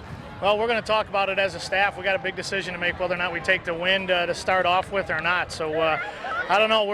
It's obviously debilitating for an offense to throw the ball right now, trying to throw against it. So it's going to be a tough decision. We're going to have to sit down and talk about it a little bit. All right, Tim, we appreciate your time. Please go join your team. Thank you. All right, Tim Rogers, our special guest. By the way, guys, this is his very first bell. And how about that call on 4th and 1? Yeah, what a call. And keep in mind, too, Jim Barber, rookie head coaches in the Monon Bell game. 8 wins, 7 losses, 2 ties. Tim Rogers is trying to make it win number 9 for a rookie head coach in the Monon Bell. Defense is dominating, but that's pretty much what we expected. Just 131 yards of total offense for DePaul, just 80 yards of total yards of offense for Wabash. When you look at the yards per play, boy, there hasn't been a whole lot to speak of. Both teams currently in the game less than 4 yards per play, just a little over 4 yards per play for DePaul, I should say. Under 4 yards a snap for Wabash. It has really been dominating performances by both defenses. 4.1 for DePaul, 2.9 yards of play for Wabash. Jim Barber is on the sideline. He has the head coach of the Wabash Little Giants, Chris Creighton. Jim? Harbaugh going in the second half, just 36 total yards in the first half. Yeah, we've got a plan. We need to run the ball a little bit more and mix things up. You know, the first quarter went by so fast. In the second quarter, we just couldn't get it moving. But we want to try to run the football, and, you know, Russ does a great job calling things, checking to things. I think he's going to see things a little bit more clearly in the second half. We had a good talk in there. And our three-step is really what's got us here, and so we're hoping that's going to get us going. Defensively pleased with what you saw, even though you've allowed one touchdown? Oh, yeah, our defense is great. They always are. So we just got to up the ante on offense and kind of match the defense's play, and we'll be all right. Thank you, Chris. Thank you. Appreciate it. Well done, Jim. Chris Creighton talks about how he's happy with his defense. Listen, there were only 5 plays between the two teams in the first half of 10 yards or more. 3 of them for DePaul, 2 for Wabash. So both teams defensively, they've done a good job, gentlemen. It's just, hey, if you get a break here or there, maybe it's in the kicking game, maybe it's a big turnover. It's just going to take one big play either way, I think, in the second half to swing momentum in favor of one team or another. And it may well be a turnover. Yeah. Coach Moroza said turnovers always decide the outcome of this game. They're even so far, and they've been on weird punting plays, not traditional turnovers, a fumble or an interception. I will say this, if it's going to be a big play on offense, Wabash probably has more firepower to come up with the big play on offense, and Wabash will have nothing more than to get a fourth quarter lead here and be able to sit on the ball and perhaps turn that defense loose even more. One observation here, in the total yards, 80 for Wabash and 131 for DePaul. We could have a lower battle than we had last year. We only gave 230 apiece, basically. Tyler Mallory kicks it away. Billy King had trouble picking up initially, but once he does get his hands on it, he is quickly down the Wabash sideline. And it will be decent field position to start the second half for Wabash. Now, we talked about the decision at halftime to take the wind in the third quarter or the fourth. Wabash has the wind in the third quarter. DePaul will have it in quarter number 4. We cannot put enough emphasis on that fact that stiff southerly breeze has affected the game here in the first half and certainly should play into it in half number 2. Which is, for the TV viewers, it's blowing from right to left. Wabash with their first crack offensively here in half number 2. Working from their own 27. Harbaugh, the give is to the tailback as they will try to establish the running game here in the second half, at least on the first play. Darren Lastly is the tackler for DePaul. The ball carrier, Brandon Roop, for Wabash. Lastly, a senior from Lawrence Central High School in Indianapolis. He is a Horizon Scholar here at DePaul. And he has 33 tackles on the year coming into the afternoon. 2nd and 9 after the 1-yard run by Roop. Roop is the lone setback behind Russ Harbaugh. There you see Harbaugh, number 3. Play action to Roop. Harbaugh's going to look up top and he's going to be sacked. Dustin Hurdle and Darren Lastly combined for the quarterback takedown. There's a blitz from the outside backer, but there's 5 men going that time, and it goes back to protection there. The front 4 are all seniors and did a great job on pass rush there. Hurdle wears 98, Lastly 93. And those 2 players combined for the sack of Russ Harbaugh, making it 3rd and long. It is 3rd and 18, and Harbaugh will have to move into the shotgun. 3 receivers in the pattern to his left. And Harbaugh hit as he delivered. Brandon Roop made the catch, but he was quickly gobbled up. Rob Farrow, the tackler defensively for DePaul. They tried the middle screen to Roop, and it was going nowhere fast. Well done, DePaul defensively. 3 and out for Wabash. That was Michael McNellis, who's a freshman from Bishop Chatard, a 6', 240-pound freshman that put the pressure on, and he's broken into the 2-deep roster there, and he is an excellent football player. Chad Finley will punt for Wabash with the wind at his back, and the right-footed punter gets away a good one. Fair catch is called for, and Chris Gines will catch it at the 31-yard line. So Wabash's first possession out of the locker room is a 3 and out, and DePaul will get their first crack on offense. A 46-yard punt. That's the best punt we have seen of the afternoon to this point. Here's a good look at Wabash discussing strategy on the sideline. They've got to find something offensively that can work to their favor. It has been tough sledding here through the first 2 quarters in one series. 1st and 10 now for DePaul. This is Jeremiah Marks. Right up the middle he goes. Running room Very hard to find between the tackles. T.J. Schaefer, the tackler for Wabash. He's a junior from North Davies High School in Indiana. T.J. Schaefer is another little giant who's improved dramatically from last year to this year. Last year, he really bulked up, and the coaches thought he got too big. He had no mobility, no agility. In the offseason, Neil Nethery gave him a jump roping workout to improve his agility, and as Coach Creighton says, he's gone from being a bodybuilder to a football player. 266 pounds, they list Schaefer. Here's Jeremiah Marks. Up the middle he goes, falls ahead to the 38-yard line. Billy King, Tim Parker, the tacklers for Wabash. It will bring up a 3rd down and probably 4, if not 5 yards. Let's call it 3rd and 4. Here's a look at the replay. And again, good penetration by the little giant front 4 with some help from Billy King, the free safety. Wabash needs a stop here. They are going to have to shorten the field, get the field position advantage on a 3rd down stop and a punt, and they are going to have to get points on the board here in the 3rd quarter. I'm not sure they're going to be able to score against the win in the 4th quarter. They're going to have to get the lead here in the 3rd. DePaul 0 of 8 on 3rd downs. This is their 9th opportunity. Lead off to Marks, the tailback. He'll have to get on past where he is stopped currently. Had to get to the 42. He is wrapped up at the 40. So another failed 3rd down conversion for DePaul, and here comes the punting unit with punter John Williams. And once again, you'll see it's A.D. Peinenberg, the sophomore linebacker who eventually makes the tackle. We mentioned earlier that Coach Creighton said he's like a snake. He just strikes at the last minute. So here comes John Williams on to punt. Billy King is deep as the lone return man for Wabash. It is a 3 and out for DePaul. That's the exact same way the Wabash offense started here in the 2nd half. The rush is on, and he gets it away. It is a high spiraling punt. Fair catch called for by King as he catches it at his own 29. Well, one thing is for sure, Wabash senior Tamarco White has been busy this week soaking up the atmosphere of the Monon Bell.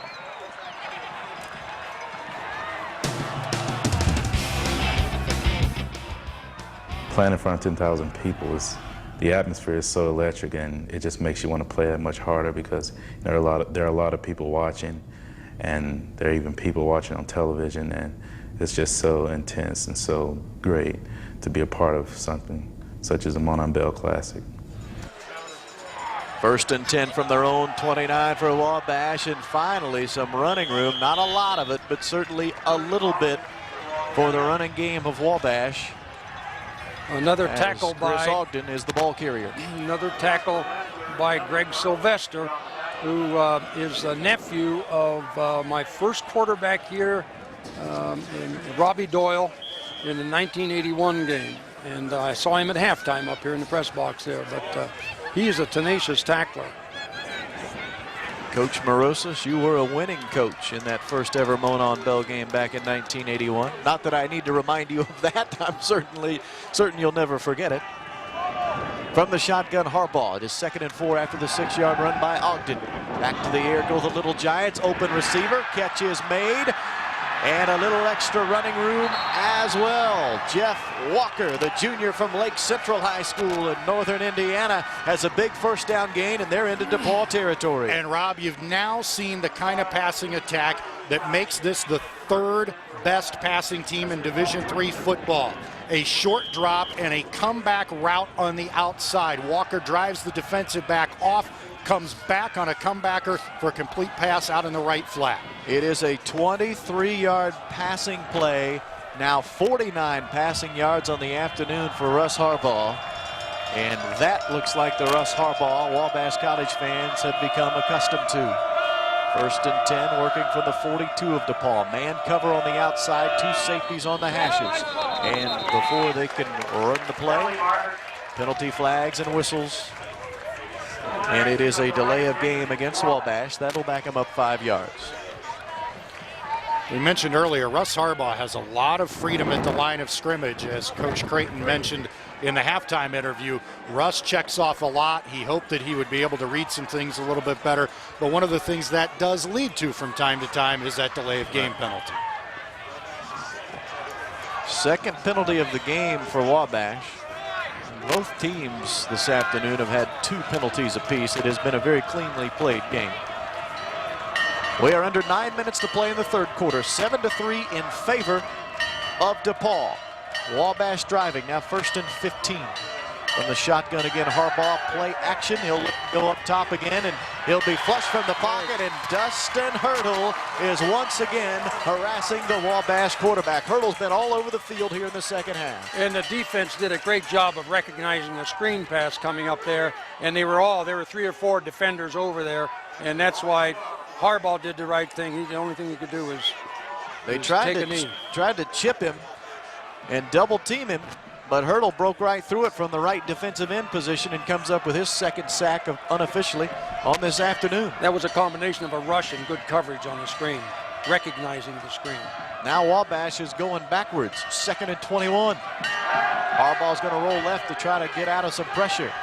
Down the sideline it goes, catch is made. Eric Summers, who turns it ahead to the 30-yard line. That is a first down gain of 23 yards. Eric Summers with a big catch there. The senior from Indianapolis Cathedral leads the team in receptions and receiving yardage. And again, the comeback route is successful. Harbaugh gets out of the pocket, waits on Summers to turn, and completes the pass in the left flat. And with that catch, Summers now moves into the 12th spot on the all-time Wabash receptions list, passing Mick Martin, a Wabash Hall of Famer who graduated in 1980.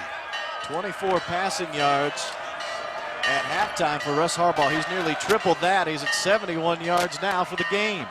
1st and 10 from the 30-yard line. Work the Little Giants. Give is to Chris Ogden. Into the heart of that DePaul defense. A gain of 2 at best. Tackler Aaron Key for the Tigers. Who's the second leading tackler behind Sylvester, and he's done an excellent job. He's the middle linebacker.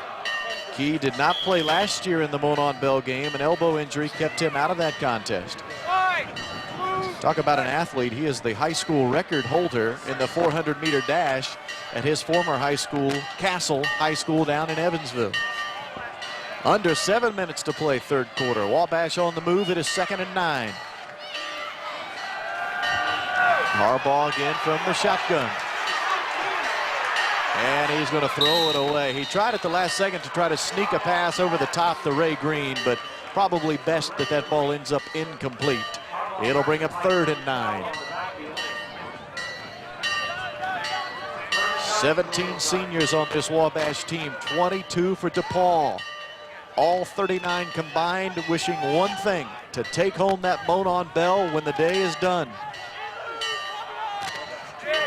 2 of 8 are the Little Giants on 3rd down today. This will be their 9th opportunity. It is 3rd and 9, working from the 29 of DePaul. Ray Green is the motion man. Rolling right is Harbaugh. Looking Green's way, now going to bring it back. Lets it go down the right sideline. Green is the intended receiver. It is incomplete. That was not the original route, but Harbaugh motioned for Green to turn it up the sideline and run for the end zone. The ball just a couple of inches overthrown. It's 4th down. And Coach talked about it earlier, that sometimes passing with the wind is not the advantage you might think. That wind makes the ball sail, and it looked like that happened here because Green adjusted the route and was wide open. Harbaugh did an excellent job of telling him to take off and change the route. He adjusted the route. Good coverage by Brendan Berrigan there. Wabash is going to go for it on 4th down and 9. This is the first time today they have gone for it on 4th down. Chris Ogden is the lone setback beside Harbaugh. From the shotgun, we'll work the senior signal caller. Blitz is on. Harbaugh's going to try to run away from it, and he's doing just that. Still looking down the field, lets it fly. It is caught. Ray Green, is it enough for a first down? Yes, it is. What a huge play for the Little Giants. Play of the day to date. What a play by Russ Harbaugh. It looked like he was going to be sacked for a loss. He avoids the rush and throws downfield on the run. And how about the way sophomore Ray Green climbs the ladder to haul down the first down pass? That was a great escape there, no question. Eric Lewis and Dustin Hurdle both had a crack at him, and Ray Green bobbled it momentarily, but he had the sense of mind to hold on to the football. It is 1st down and 10 for Wabash. They work from the 16 now of DePaul. Chris Ogden, the ball carrier. Over the right side he goes. He's inside of the 10-yard line and tackled ferociously there by Eric Roush, the senior from Winamac, Indiana. A great block on the point of attack by Shane Keffer, a junior from Arizona. He's the J-back set up on the wing, and he made a great block on the outside to give Ogden room. And Chris Ogden, really a terrific running back. Because he splits time with Rupin Brown, his individual numbers are not as impressive as his overall play, but he does average 5.7 yards per carry. Chris Ogden, who hopes to head to law school when his playing career is done. It is 2nd down and 3 after that 7-yard run, a long 3. Ogden again, the ball carrier, to the 5-yard line and stood up there. They'll try to get a push, but they're going to mark his forward progress right at the 5-yard line. And that'll be enough for a Wabash first down. It will be 1st and goal from the 5. And Ogden may see a lot of work here in the second half. He is probably the back best suited to counter this DePaul defensive front. He's just a step quicker than Roop, a step quicker than Don Juan Brown, who's been hampered by some injuries. And clearly Chris Creighton has decided to ride Chris Ogden, the senior from Lake Central High School, here in the 3rd quarter. 1st and goal from the 5. Wabash had a 1st and goal from the 6 in the first half and came away with only 3 points. They'll try to better that effort this time. Ogden, the lone setback. They'll give it to him over the right side. He ducks the helmet down and, well, got maybe a yard at best. Goal line defense onto the field for DePaul. Darren Lastly is coming in from the sideline. 4.5 minutes to play in this 3rd quarter. We mentioned the name Jesse Brukowitz. He wears number 57. A down lineman, a senior from Dublin, Ohio for DePaul. 2nd and goal this time. They'll snap it from the 4. Again, Ogden, the lone tailback. Harbaugh, play action. Gonna roll right. Back of the end zone it goes. Incomplete. He was looking for Tim Schybrak, his backup tight end in the back of the good pressure by Darren Lastly and Eric Lewis, linebacker. Incomplete. Call it now 3rd down and goal, again working from the 4-yard line.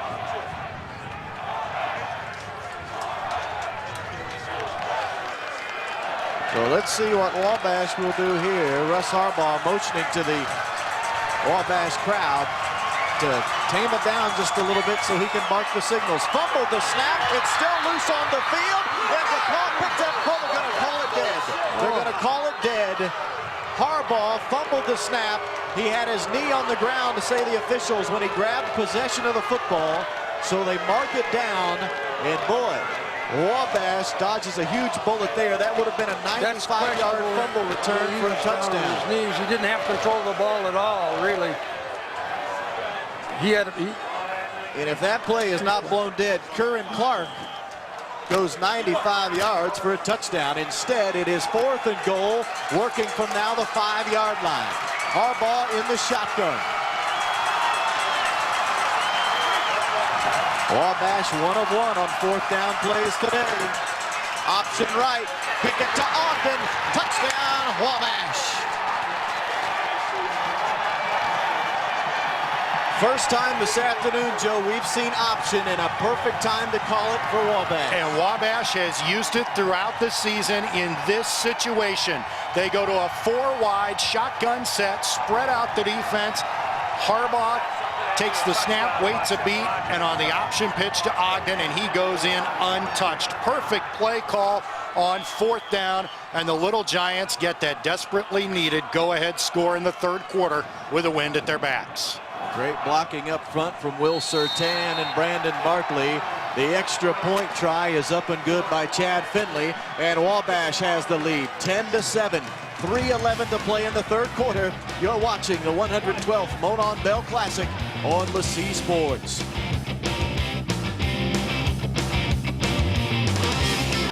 It is 10-7 thanks to the Chris Ogden 5-yard touchdown run. I'll tell you what, Joe Emick, we may look back to that call by the officials on the fumbled snap as down by contact, the quarterback with a knee on the ground, as being the biggest play of the game. A big break, That but could be. Russ Harbaugh did make some things happen. He's 4 for 7 for 60 yards in the third quarter after just going 5 for 10 for 24 yards in the first half. Josh Bond's kickoff tumbles into the end zone, and you know what? DePaul says, we'll try to take it out of here, and what a terrible, terrible mistake that is by the DePaul return man, David Ariza. He is tackled in the end zone for a safety. Oh, they're going to say touchback. They're going to say touchback, not a safety. Wow. Well, now each team has gotten a huge break from the officiating crew. No question. The poor decision on his part, but that... Ariza muffed the ball. It then bounded into the end zone. He tried to run out of the end zone and was tackled there, but it is not a safety. And the Wabash coaching staff is not protesting very much. Coach Jamie Lamont, defensive backs coach, mildly protesting. But I think given that the coaching staff had little reaction to that play, they agree with the referee's decision to call it a touchback. So it is a touchback, not a safety. Here is Jeremiah Marks. He is tackled by T.J. Schaefer. Jim Barber's on the sidelines. Jim, what do you have for it? Robbie, you're talking about the no fumble call. Obviously, the DePaul coaching staff not happy about it. Tim Rogers and the entire staff livid throughout the entire play that led to the touchdown and eventually moments after that. So wouldn't it be interesting if that play turns out to be key? And of course, unlike some Division I college football games, replay is not a factor in this one. The only folks seeing replay on this one are those watching television at home. 2.5 minutes to play, third quarter. It is 2nd and 7 after the 3-yard run by Marks. Weedoff rolling left, throws into traffic. It is incomplete, well defended by the Wabash College linebacking crew. That'll bring up 3rd down and 7. Again, it was Tim Parker with the pressure. Also there on the pressure was sophomore Jared Lang, defensive tackle from Terre Haute North, who aspires to be an FBI agent when he graduates from Wabash. Peter Kemp was the defender on the intended receiver. He lines up as a defensive end, but can play outside linebacker. That's why you saw him dropping into coverage. 3rd down and 7 now for DePaul.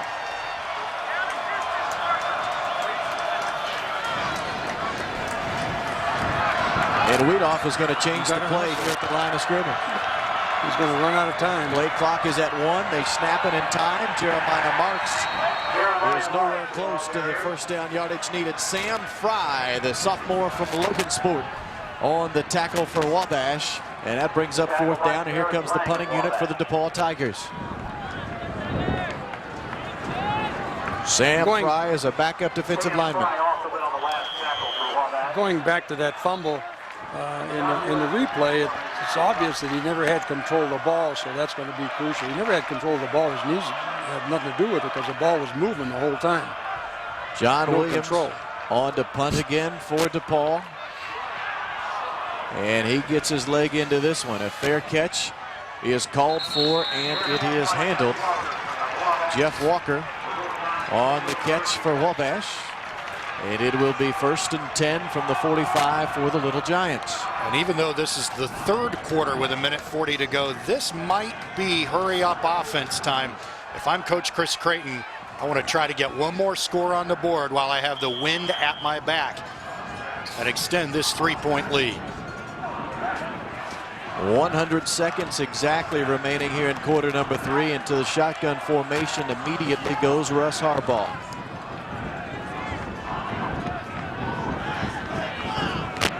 He is taking his time, and now it's going to reset Brandon Roop from the left of the formation to the right. He'll give it to Roop. And Roop has running room. A 7-yard gain. He crosses the 50-yard line into DePaul territory. It'll be 2nd down and a long 2 for the Wabash offense. So after Chris Ogden was the workhorse on the previous drive, rushing for 25 yards on the drive alone, 5 of which coming on the go-ahead touchdown. Brandon Roop. Well, now Roop comes off and Don Juan Brown comes in. So Chris Creighton switching out his tailbacks here in the late going of the third quarter. It's something they have done all season. 3 different tailbacks all getting opportunities. Harbaugh, 2nd and 2, looking left, lets it fly. It is in and out of the hands. Eric Summers on the comeback route. That ball slightly underthrown, although Summers got his hands on it, couldn't hold on. That'll bring up 3rd down and a long 2, short 3. Another comeback route. This one was wide open. Harbaugh just underthrew it a hair. And Summers made a good effort to try to haul it in and couldn't quite get it. So 3rd down coming here for the Little Giants. They have the 3-point lead. 57 seconds exactly remaining in quarter number 3.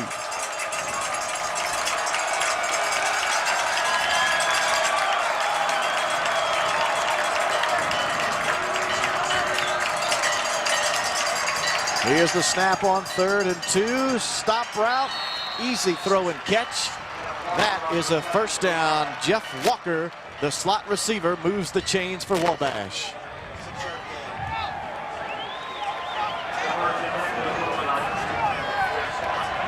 You're going to see Jeff Walker, guys. He's on the right hash in the slot. Just an easy run down the field, 5 yards, turn around, catch the ball. It's a 1st down. Jeff Walker, a great possession receiver, one of 4 Wabash wideouts with 35 or more catches on the season.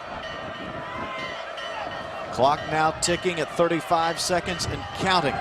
Wabash again trying to take advantage of the wind at their back. Intended for Ray Green and then almost picked off by Javon Pruitt of DePaul. Instead, it's an incomplete pass.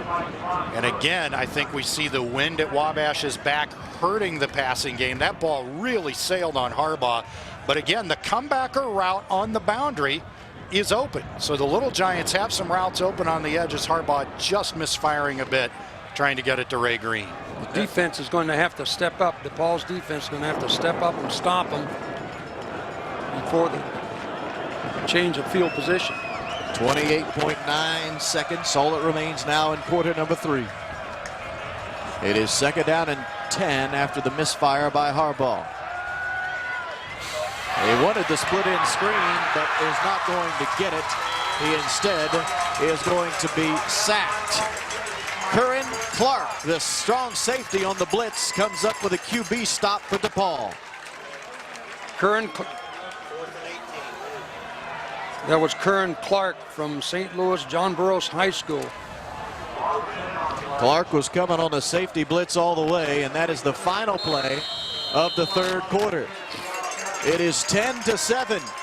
Wabash enjoys the lead as we head to quarter number 4.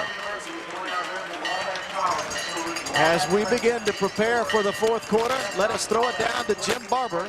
He's with Wabash outgoing president Andy Ford. Jim? Tiring is at Wabash. I should say the final game as president. I imagine you're a fan. I'll be back. I was watching you applauding over here and checking out the defensive lineups and everything. You really get into it, don't you? I do. It's a wonderful rivalry and a terrific school. Can you imagine what these ball games have been like over the years? I mean, they really don't go according to form, do they? Seem never to go according to form. That's part of the excitement, of course. You never know what's going to happen. As you look back as one of the presidents at Wabash, what was most significant to you? Oh, I just think the students, it's a remarkable set of young men who are going to make this a better world, and it's just proud to be part of it. Well said. Thank you, Andy, for your time. Go enjoy, if it's possible, a quarter. We'll enjoy it. All right, Wabash's #1 fan, Rob. Yeah, you have that right, Jim. Listen, guys, the 3rd quarter numbers are in. We are nearly dead even offensively. 67 rushing yards for each team, 91 passing yards for Wabash, 79 for DePaul. No surprise, we are setting ourselves up for a whale of a 4th quarter. The 4th quarter begins 3rd and 18 after the Curran Clark sack for DePaul. 3 of 11 on 3rd downs are the Little Giants here today. On the sideline, incomplete. Catch was made by Eric Summers, but he was out of bounds. He tried to tiptoe the sideline, and that'll bring up 4th down for Wabash. Rob, I want to go back to President Andy Ford for a moment, who is stepping down after 13 years, and what a legacy he will leave.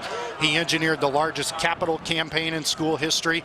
The school has the highest number of applications for admission in its history. He leaves the place in a better place than he found it. And as he said, it's about the students. No one cares more about our students than President Andy Ford. Great individual effort, Eric Summers, and an even better effort from Russ Harbaugh. Look at the hit he takes after delivering the ball from Rob Farrow. The pass falls incomplete. And it is a putting situation here for Chad Finley. The ball is fielded on the run as Chris Gines on the fair catch gives DePaul the football. They will work from their own 21-yard line. It's important for the offense. We are 0 for 9, but DePaul is 0 for 9 on third down conversions. And we have to gain some third down conversions to give the defense a rest. The defense has been out there most of the third quarter. I think the time of possession would be interesting to see if we had that. Well, nearly 6 minutes better in favor of Wabash for the game. So your acknowledgement is correct, Coach. It has been Wabash dominating the time of possession to this point. As DePaul now goes back to work on offense, Tim Parker, the tackler for Wabash. 30 seconds gone by in this fourth quarter in the lead in favor of the Little Giants, 10-7. No surprise, this game setting up to be another classic finish. It'll be second down and a long 6, a short 7 coming here for DePaul. Jeremiah Marks is the lone tailback. He carried the ball on the last snap from scrimmage. The leading ground gainer for DePaul this season. He wears 31. Play action this time to Marks. Weedoff steps up in the pocket. Going to have to try and run. Trying to run away from Tim Parker. Does so momentarily. Then's finally wrapped up by Aaron Selby, the outside linebacker for Wabash. Good job by Aaron Selby to square up on Weetoff and stop him short of the first down. Selby was the conference player of the week against Wittenberg. We mentioned that in the first half. And you'll see here, they flush Weedoff out of the pocket, and Selby does a good job to catch him on the corner. Nice play by the senior, a local product from Southmont High School, just about 15 miles down the road from the Wabash College campus. Former Southmont Monty, 3rd and 4. This is an important third down conversion. DePaul has not converted a third down all afternoon long. They're 0 for 10. Weedoff looks left, overthrows one receiver, underthrows another. I'm not certain who that was intended for. Chase Jonason was overthrown. The underthrown receiver looked to be Mark Hepner, although I think it also could have been John Michaels. Regardless, it's incomplete. So far, Wabash's keys to the game on defense holding up. Control Weedoff and Marks. Marks with 32 yards rushing, Weedoff with 27. Third down conversions. DePaul has yet to convert a third down. Now 0 for 11. 0 for 11, which is really unbelievable. Another punting opportunity here for the Tigers. Billy King, the returner for Wabash, going to let it bounce. He's going to take a long look at it. Now he's going to try to get out of the way. You better hurry. That thing might hit him on the top of the shoelaces, but it instead rolls dead, and DePaul quick to cover. Ryan Chateau downs it for DePaul inside of the 10. Again, the wind definitely helps that. There's no question on field position. That ends up being a 65-yard punt. And you could see Billy King was very indecisive. Should I grab it or not? He alertly said, you know what, don't take any chances here, and stepped away from the ball. He did. Certainly the field position favors DePaul, but Billy did a good job to make sure he didn't touch it. We've already seen 2 strange plays on punts that have resulted in turnovers. Billy King certainly didn't want to be responsible for the third. Especially inside your own 10-yard line. Instead, from the 7-yard line, Wabash goes to work. We have played 2 minutes and 2 seconds of the fourth quarter. Give this time, first back through. A short gain at best for Brandon Roop, who's back in there now running the ball for Wabash. Roop, one of 4 Wabash football players who hail from Newburgh, Indiana, and of course that community was hit hard a week ago tomorrow by a devastating tornado. Fortunately for the 4 young men on the Wabash football team, their immediate families not affected, but several of them had friends and distant relatives who were affected, and that certainly has been weighing on their minds throughout the week. And we certainly send our thoughts and prayers to all of the folks in southern Indiana who were affected by that storm last weekend. 2nd down and 8 after the 2-yard run by Root. Harbaugh again in the shotgun. And now we won't have a chance to run a play. As another delay. We have a delay of game.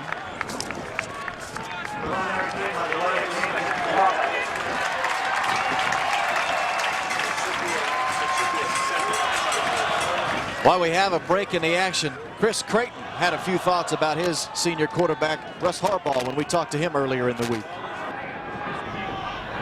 I think his time here at Wabash has really made an impact on his life, and hopefully football's been a small part of that. And I know he's impacted my life and the time that I've been able to work with him. The thing I'd like to say about Russ is it's a case of a guy who really developed a deep self-confidence in himself. And he did it on his own. It's the real kind of confidence. And I think what's happened is that's shown through his play. Brandon Root runs it out to the 11-yard line. However, a penalty flag thrown by referee Mike Walpe, holding against Wabash. Back-to-back penalties by the Wabash Little Giants, not helping their cause here in the 4th quarter. And if there has been one chink in the offensive armor all year long for this Wabash team, it has been penalties. That was a good play call, draw play against a defensive front defensive 4.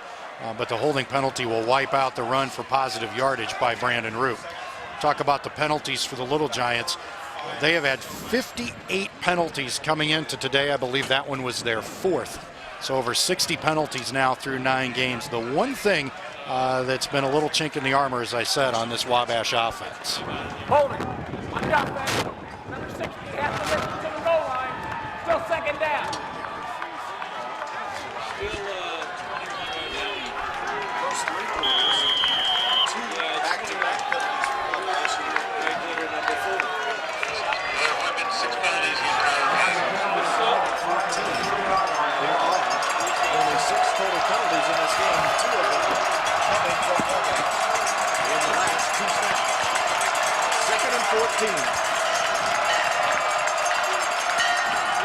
Harbaugh looking down the right sideline. It is picked off by DePaul. Ray Green was the intended receiver, and on the takeaway, Brendan Berrigan, Mr. Monon Bell. He had an interception last year against Wabash. He's got a takeaway here in 2005.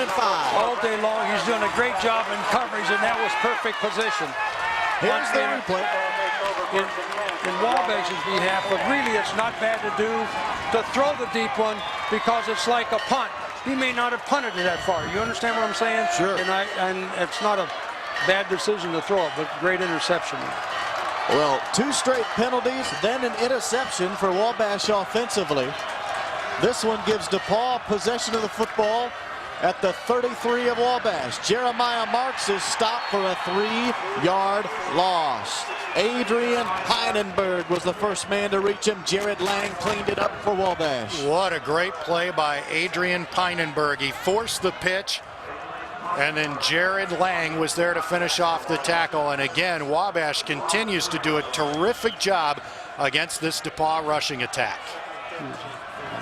The turnovers now in favor of DePaul. 2 takeaways to 1 for Wabash, but can the Tigers do anything with it? Under 11 minutes to go in the game. 2nd down and 13 for Weedoff. In trouble, scrambling, throws back across his body for Culp. It is incomplete. I beg your pardon, I said Culp. That was David Ariza, the intended receiver. Thomas Bell in coverage for Wabash, incomplete. Thomas Bell, a sophomore from Texas. He is an outstanding athlete. He was an all-North Coast Conference track athlete in the triple jump last spring. And he had good coverage there. Unfortunately for the Little Giants, the ball fell incomplete. And another 3rd down for this Little Giant defense. And that's another ball thrown with the wind. It sailed a little. And that's what happens when you're playing on a windy day. 3rd and 13. Again, DePaul has yet to to convert on a third down here this afternoon. A lead off from a 5-step drop over the middle, incomplete, intended for Chase Jonasson. It was overthrown. Thomas Bell had a crack at it interception-wise for Wabash, but that ball overthrown. Makes it 4th down, and here comes the punting unit yet again for the DePaul Tigers. We just can't say enough about this Little Giant defense. They came in as one of the top defenses in the country. That was 6th in rushing, 3rd in scoring, and they have done everything that's been asked of them here in the Monon Bell Classic. So John Williams is on to punt again for DePaul. And he fumbled the snap. It is blocked. Now it still will go past the initial line of scrimmage, but DePaul will take possession there. Pardon me, Wabash will take possession there. Jared Lang blocked it for Wabash. Williams did not help his cause by fumbling the snap to begin with. Lang blocked it, and it will end up great Wabash field position. They'll work from their own 39. Jared Lang was a South All-Star as a senior at Terre Haute North High School in the North-South All-Star game. When he came in last year, the coaches thought he would be an impact player. Took him a little longer to find his way as a freshman. He has emerged as a star in his 2nd year. 10:21 to play in a game. Wabash with the football. They'll try to eat some clock here by running the ball, but and no gain at best for Chris Ogden. Down to the sidelines we go. Here's Jim Barber. Rob, about an hour east of here in the War Room of the NCAA, they will meet the entire weekend to get the selections together for the pairings for the Division III playoffs. If Wabash wins today, very likely they could host at least a couple of games. You guys have talked about that earlier in the broadcast. Now, if DePaul wins, the Tigers are likely in. And how about this scenario from the DePaul officials? It is possible for DePaul Wabash to meet again as early as next week if DePaul wins. Coach, let me ask you this. Can the fans here take another rematch within 7 days? Well, actually, I think we're in a South Division, so I think that we would meet down the road if that were to happen. And but that would be fantastic. We wouldn't have far to go, would we? 112 games counting today's contest. Aaron Key being helped off the field for DePaul, the senior from Castle High School in downstate Indiana. Can you imagine if these two schools hooked up again? Be the first time ever they've played twice in the same season. It would, although a lot has to happen. First of all, DePaul has to come back and win the football game to have any chance. And then as Coach mentioned, DePaul technically in the South region, the NCAA does move teams to shorten travel distance, so DePaul could conceivably be moved into the North region and set up that matchup. 2nd and 10. Again, they'll keep it on the ground, will the Little Giants. They needed 10 yards. They pick up 11. Brandon Roop with a huge first down run there for Wabash. This Little Giant team has not been known as a rushing juggernaut, but what Chris Creighton will tell you is when they've needed yards on the ground, they have been able to get them. There hasn't been any other time this season where they've needed yards on the ground more than they need them now, nursing a 3-point lead with 9 minutes to go in the ball game. I know the defense has been out there a lot, but basically they have to tighten up that defense to shut them down on the run. That was a good run on Wabash's behalf. 1st and 10 after Roop's 11-yard gain. They'll give it right back to Brandon Roop, and he will find the going tough in the interior portion of that line. A great tackle there. Andy Brandstatter, who's filling in for the injured Aaron Key. We just saw him helped off the field a moment ago. Brandstatter, a junior from Niles, Michigan. We talked a lot about turnovers deciding Monon Bell games. Well, special teams can as well, and right now, special teams the difference in the game. Go back to the first half. Chris Creighton spent 2 first-quarter timeouts to force DePaul to kick a field goal into the win. They missed it. That missed field goal, the difference in our score. Speak of Aaron Key, the training staff for DePaul taking a look at his left ankle on the sidelines directly in front of our broadcast position. Here's Brandon Roop. It is a gain of 5. It'll make it 3rd down and 5 as he goes over the left side. Greg Sylvester, the initial tackler for DePaul. Another good tackle by Greg. He's just done a marvelous job all year long, tackling from the secondary. We near the 8-minute mark of the game. 3 of 12 on 3rd downs. Wabash in the afternoon. This is a 3rd and 5.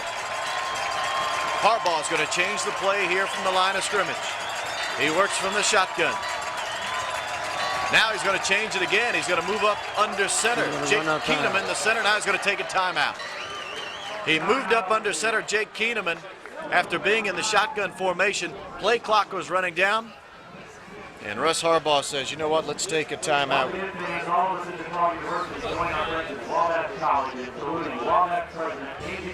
Well, let's hear Russ Harbaugh's thoughts on his head coach. Coach Creighton never gave me anything, not once. And it's not because, you know, he didn't like me or he didn't want me to be the quarterback or his quarterback. But he knew that that was the best way to build me as a quarterback, and it's paid off. I mean, I wouldn't be having the year that I'm having if I didn't go through the things that I went through, and and those valleys, I guess, were rough on me personally as well as athletically. But I'm a better person for it, and I'm a better football player too. And I'd say that Russ Harbaugh just helped his relationship with his head coach out a lot right there. A key 3rd and 5, shovel pass to Brandon Roop, first down for Wabash. Great play call. Not sure if that was the call in the huddle or if Harbaugh checked to it, but it was a great play call. And Roop continues to get yards when the Little Giants need it most. So 1st and 10, the Little Giants on the move. 7:20 to go in the game. Harbaugh looking right out of the backfield. He finds Kyle Piazza. And Piazza is still in the end zone. He goes touchdown, Wabash. He tiptoed the right sideline. I thought initially he had stepped out of bounds, but he stayed in the playing field. And Kyle Piazza has just his second receiving touchdown of the season. It couldn't have come at a better time for the Wabash fans. A screen in the right flat to Piazza, and it was set up with 2 great blocks by wide receivers. Summers gets one, Walker gets another to spring him, and he goes the distance for the touchdown. What a great effort to dive for the goal line. Once he had gotten inside the 5, he was falling out of bounds, dove for the goal line. It is touchdown, Wabash. And the Little Giants have opened up a 17-7 lead with 7:10 to play in the game. You're watching the 112th Monon Bell Classic on LaCie Sports.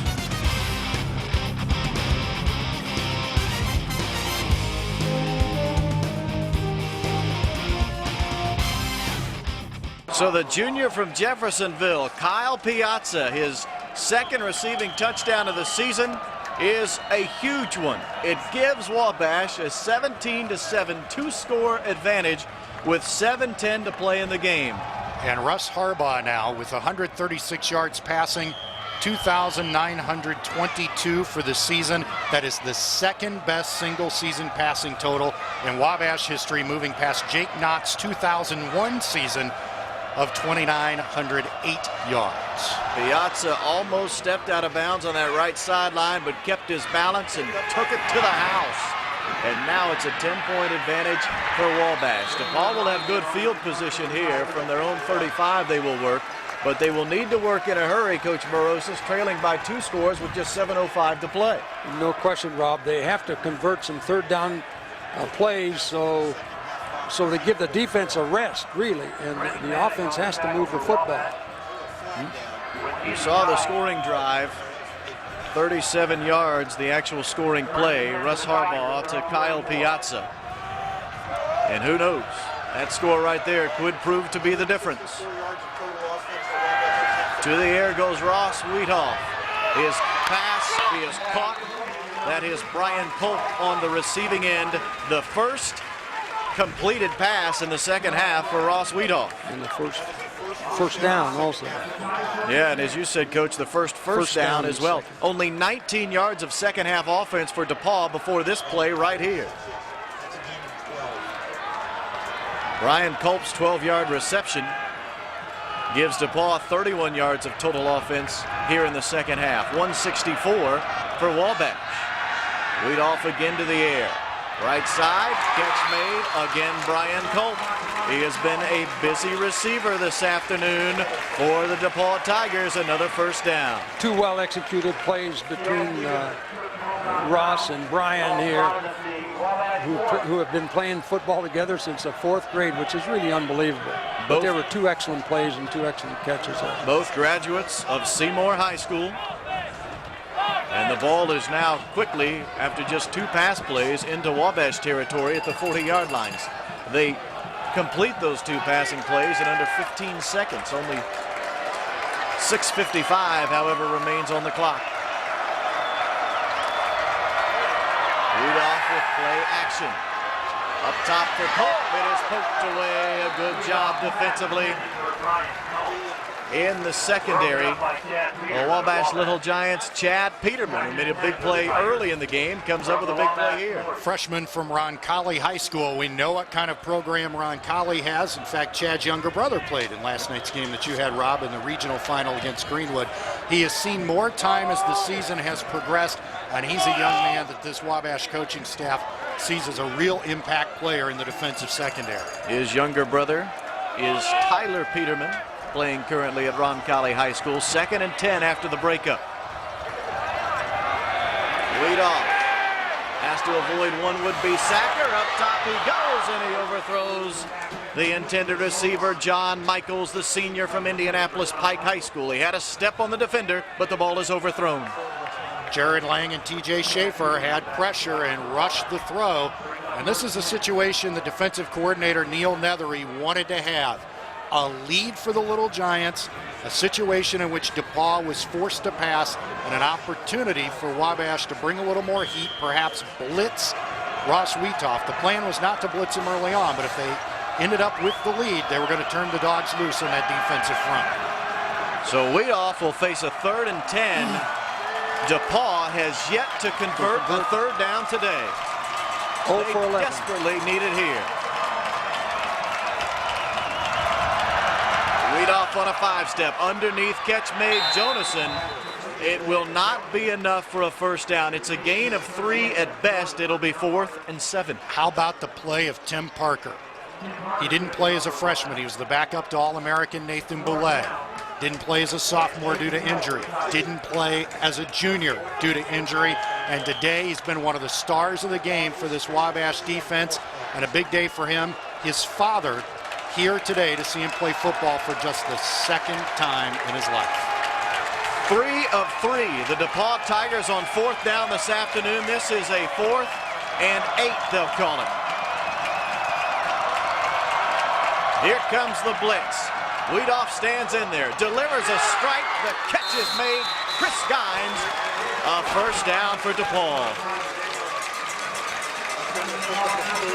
Gines, the junior out of Bloomington South, comes up with a huge reception there. It keeps DePaul alive as they'll move the sticks. That's unusual when you complete more 4th down conversions than you have 3rd down conversions, but that was well executed. DePaul 4 of 4 on 4th downs today. Ross Wheatoff 8 of 17, 120 yards passing. He's the first player ever in DePaul history with over 1,500 rushing yards and 2,000 passing yards. The senior Wheatoff looks left, spins out of trouble, going to keep it himself. He'll push it ahead to the 21-yard line, a gain of 4. We are under 6 minutes to play. A.D. Peinenberg again with a good stop. As we told you earlier, he's the designated spy on Wheatoff. He's really done a pretty good job today. Chad Peterman was also there to support Peinenberg on the Wheatoff rush. It ends up as a good draw play for the quarterback. Quarterback draw because everyone was covered and he took off, Ross did. 2nd down and 6 after that 4-yard jaunt by Wheatoff. Wabash shows blitz, they back out of it. It's a 3-man rush. Wheatoff for Jonason. He caught it. Touchdown, DePaul. Jace Jonason, his 2nd receiving touchdown of the season. And it keeps DePaul in the ball game. It's now 17-13 with 5 minutes and 14 seconds to play. He's a big target, and he's excellent hands as he was diving for that one, and he's a winner. He can 6'5", 240 pounds, and a great catch there in the end zone. He is a senior from Edina, Minnesota. And my, are DePaul fans happy he found his way from the land of 10,000 lakes to central Indiana. Tyler Mallory will try to tack on a very important extra point. This would bring the margin to 3, the deficit to 3 for DePaul. He has missed 4 extra points this season total. Snap and hold good. The extra point is good. It is 17-14. The lead is at 3 for Wabash College. Well, no surprise, we are in a nail-biter. There have been 7 one-point games in this series. 21 of the last 34 games have been decided by 8 points or less. Right now, we're at a 3-point margin, 17-14. Wabash in front. Tyler Mallory to kick it away here for DePaul. This one is fielded by Jeff Walker at about his own 1-yard line. And big time running room down the left side. He goes finally.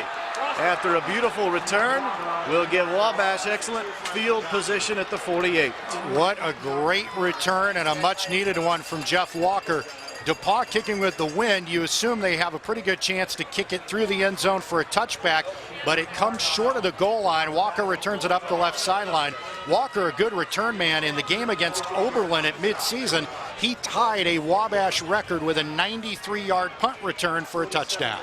There you see the scoring drive and a good look at DePaul head coach Tim Rogers. He's coaching him up on the sideline. The 21-yard pass to Chase Jonason.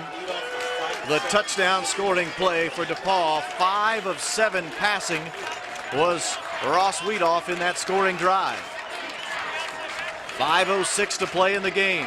DePaul needs to come up with a stop defensively to get the ball back. Wabash would like to seal the deal right here. Ray Green, a reception. It's a gain of 3. Eric Lewis, the tackler for DePaul. And again, Russ Harbaugh working the 3-step drop in the comeback route in the flats. And in many ways, that's the way Wabash can control the clock and control the ball. It's almost a West Coast offense philosophy with that short 3-step drop passing game helping to control the clock. The length of the football is nestled just inside of the 50-yard line, the DePaul side of the 50. It is 2nd down and 8. Again, Russ Harbaugh in a familiar position, working from the shotgun. And Harbaugh is rolling left. He is looking left. He is being sacked. Dustin Hurdle was over there to team up with his teammate Andy Brandstatter for the quarterback sack. That was a great rush there by Dustin Hurdle. He spun out of the, if they have a replay there, he spun out of the block and just has great speed. He's got a 38-inch vertical jump, and you know that with that kind of jump, you got great speed. And remember, Brandstatter, who is also in on that tackle, is only playing because of the injury to Aaron Key. It is 3rd and 14 for Wabash. We are under 3:45 remaining in the game. Here comes the blitz. Harbaugh steps out of trouble, delivers a strike. That is a huge, huge play by Wabash. 1st down gain for the Little Giants. It is Mike Russell with possibly the biggest catch of the game right there. What a play by Russ Harbaugh. It looked like he was going to be sacked back in his own territory to bring up a 4th down. He sidesteps the defender, steps up in the pocket. We'll see the replay here. This looked like a sure sack for DePaul. Harbaugh just held his ground, stepped up in the pocket, and fired downfield to Mike Russell. The freshman McNeilis had a chance. He had a shot at him. Pull him down. Harbaugh makes the sidestep and delivers a strike to Mike Russell. Brandon Root, sweep left. A gain of 1. The clock now creeps under 3 minutes. Russ Harbaugh has thrown for 168 yards in this game. We keep a close eye on that total as he nears the single-season record. One of the things to know about that single-season record of Jake Knott's 2,908 yards or so, Jake Knott did that in 13 games, the playoff season of 2002. Russ Harbaugh on the verge of that record in just 10 games. So if Russ doesn't make that mark today, keep in mind the record was set on a 13-game schedule. 2nd down and 10. Right now, Harbaugh not worried about a single-season record, more concerned with winning the Monon Bell. Brandon Root, left side. Not a whole lot of running room over there. Darren Lastly, one of the first to reach him for DePaul. And the Tigers wisely burn a timeout with 2 minutes and 15 seconds to play. It will be 3rd and probably 9 yards or so for Wabash. Rob, you mentioned Wabash has 17 seniors leading this football team, and that's a group that's going to take great pride in this season. It is the first senior class that has gone the entire way with the Chris Creighton coaching staff. It's the first class they recruited. It's the first class they've coached from their freshman through their senior year, and because of that, Coach Creighton will tell you that while that 2002 10-0 playoff season was a thrill for him, this season ultimately is much more satisfying because he really feels he's done it with his program and his players. The first senior class to graduate under Coach Chris Creighton. 2:15 remaining. That is the scenario. It is 3rd down and 9 for Wabash. Andy Bradstetter is subbing for Aaron Key, who got injured, has been in a lot of tackles, and he's been doing a great job. And it looks as if Aaron Key is done for the day. They have taken the cleat and the sock off of his ankle, and they have him in a brace. So I don't imagine we'll see Aaron Key the rest of the day. That means Brandstatter's in for the long haul. And 3rd and 9. Out of the DePaul timeout. A Wabash first down would do them a whale of good. DePaul needs to turn them away and get the ball back. Harbaugh again from the shotgun. Chased from the pocket by Brandstatter. Catch is made by Eric Summers, but I think this is coming back because of a holding call. Again, the backup linebacker, Andy Brandstatter, applied the pressure and holding against the Wabash College Little Giants. Here's a good look at the replay. Brandstatter was closing in from the middle linebacker position on the blitz. He, I believe, was the player that was held. And so they'll back up Wabash 10 yards from the spot of the infraction. They'll replay the 3rd down here. Holding on the offense. And because of field position and wind, Remains 3rd down. you have 2 downs to make. Here's Yeah, and I would 20 think, yards. Looks like 3rd and 20, 3rd and 19. and I'm only guessing as DePaul takes another timeout. It's 3rd and 19. If you don't make it and you're Wabash, I would think you're going to punt here, try to pin him as deep as you can and make him go the length of the field in the final 2 minutes to either tie or win the game. Yeah, there's Brandstatter. He was the player who was held, number 42. Jake Keeneman reached out and held him. Well, I talked about Aaron Key's injury. There are 3 seniors playing in today's game that spent much of last year's game on the sidelines due to injury. Here's their story. The fact that I was injured last year really did take away, obviously, from the experience of winning. I mean, I've never been on the field against these guys. Getting back out on the field and being in front of a crowd like there's going to be on Saturday, it's going to be huge. It was hard last year watching the game from the sidelines and not being able to be a part of it. So this year it means a lot to me to be able to get back out on the field and to actually make a difference and try to help my team win. Just making up for last season. It was bittersweet. It was great to see the guys step up, especially on the defensive line, and get in there and get after the quarterback the entire game, and then see the bell ring at the end. But to have to walk over there on crutches and just kind of follow everybody behind, it was pretty tough. It really was.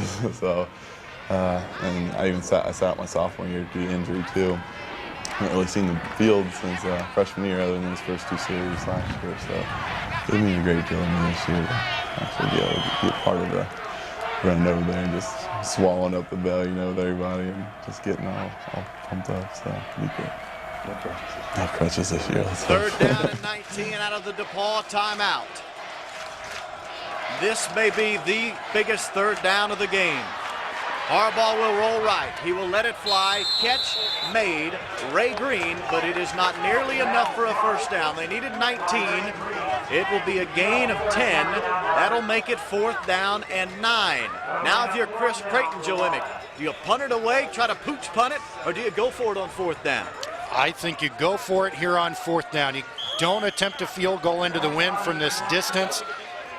A pooch punt's awfully difficult to get into the corner here with the line of scrimmage at the 27-yard line. And just as I say that, here comes Chad Finley on the kick. That's why Coach Creighton is Coach Creighton, and I'm broadcaster Evans. That's right. That's why we sit up here in the broadcast. He'll do that. Here's what they'll do, though. They have this play where they'll snap it to him, and he'll punt the ball. They're lining up. He'll pooch it. Yeah, they're lining up for a field goal. Timeout, Wabash. And to go with your thought, Coach Morosis, they'll line up as if it's a field goal, but they'll snap it directly to the kicker, who also doubles as the punter, and then he'll just pooch punt the ball. He'll still do the pooch kick. That's one of the beauties of having your kicker is play the same position as your punter. He's the same guy, Chad Finley. He kicks and he punts. You can snap it directly to him, and he can pooch punt the ball, hopefully somewhere inside the 10-yard line. They were lining up for the field goal. It would have been a 49-yarder, roughly 49 yards away. Each team has one timeout left now. And 48 to 7 yards now to look at it more closely. The fact of the matter is, when you look at Chad Finley, his long this season is 43 yards, so this would be his best effort of the year. Well, if they do try to kick it and line it up and kick it a field goal, but again, the wind is in his face. Right, the wind is in his face, and if he does make it, it's a 6-point lead. DePaul would have to score a touchdown and make the extra point to win at 21-20. Well, Finley comes back out. Jeff Walker is the holder. But I would... This would be, they officially say 43 yards, and that's what they're going to do. They snapped it to Finley directly. His pooch punt will go out of bounds at the 9-yard line. That's a pretty good play by Wabash. That is a very good effort by Chad Finley. As I mentioned a moment ago, tough to get it in the corner from there, especially with the wind, and he did a great job. And Chad Finley's been up and down with his place kicking. He's been very solid as a punter. 19th in the country in net punting, 34 yards. He didn't need yardage this time. He needed direction. And what a great punt to pin DePaul deep with less than 2 minutes to go. It was just an 18-yard punt, but again, the distance is not the significant factor. It's the fact that DePaul is inside of their own 10 with 1:55 to play. Here is Wheathall in the pocket, is forced to tuck and run. He will push for the sideline and hustle out of bounds around the 20. No one open downfield. Weedoff says, I will keep it myself. The play clock, the game clock rather, is now at 1:48. It's a gain of 11. It is enough for a first down. Great look at Weedoff there as he's looking to the sideline, getting the signals. The backup quarterbacks relay in the hand signals to Weedoff. Weedoff with 47 rushing yards this afternoon. That was an 11-yard gain, 1st and 10. Weedoff again will look to throw it. Over the middle it goes. Reception made. Not enough for a first down. Yeah, it is a first down. On the catch. It is. They're going to give him forward progress. He was bumped at about the 30 and fell down at the 29, but you're right, Coach. Forward progress is enough for a first down. That's an 11-yard reception. 1:41 to play in the game. The clock They're stops. still with a 3-man rush. Wabash is still in a 3-man rush.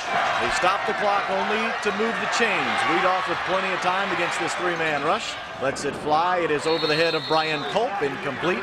That stops the clock at 1:32. Good pass coverage for the Little Giants. As Coach mentioned, they go with a 3-man rush. And that time they flooded the defensive backfield. Weedoff had nowhere to throw. And Jared Lang finally came free. Did a good job to force the out-of-bounds pass. 1 minute, 32 seconds, all that remains, at least in regulation. 17-14. Remember, DePaul needs only to get close enough for a field goal to force an extra session. Weedoff settles in under center. It is 2nd down and 10. Again, pressure. Rolling left up the sideline, it goes for Colt, who makes a diving effort and a great catch into Wabash territory. Brian Colt with another huge catch. That's a great scramble there when he waved him on and said, take off, and he threw it up. The senior great catch by Brian. Seymour, Indiana, Brian Culp has had himself a memorable Monon Bell afternoon. It's a 22-yard gain and a first down for DePaul. 1:24 to go in the game. Now working from the 47 of Wabash. Again, a three-man rush. Weedoff up in the pocket for Colt, but it's tipped away. Wow, Tim Parker got a hand on it from the linebacking position for the Wabash Little Giants. Incomplete.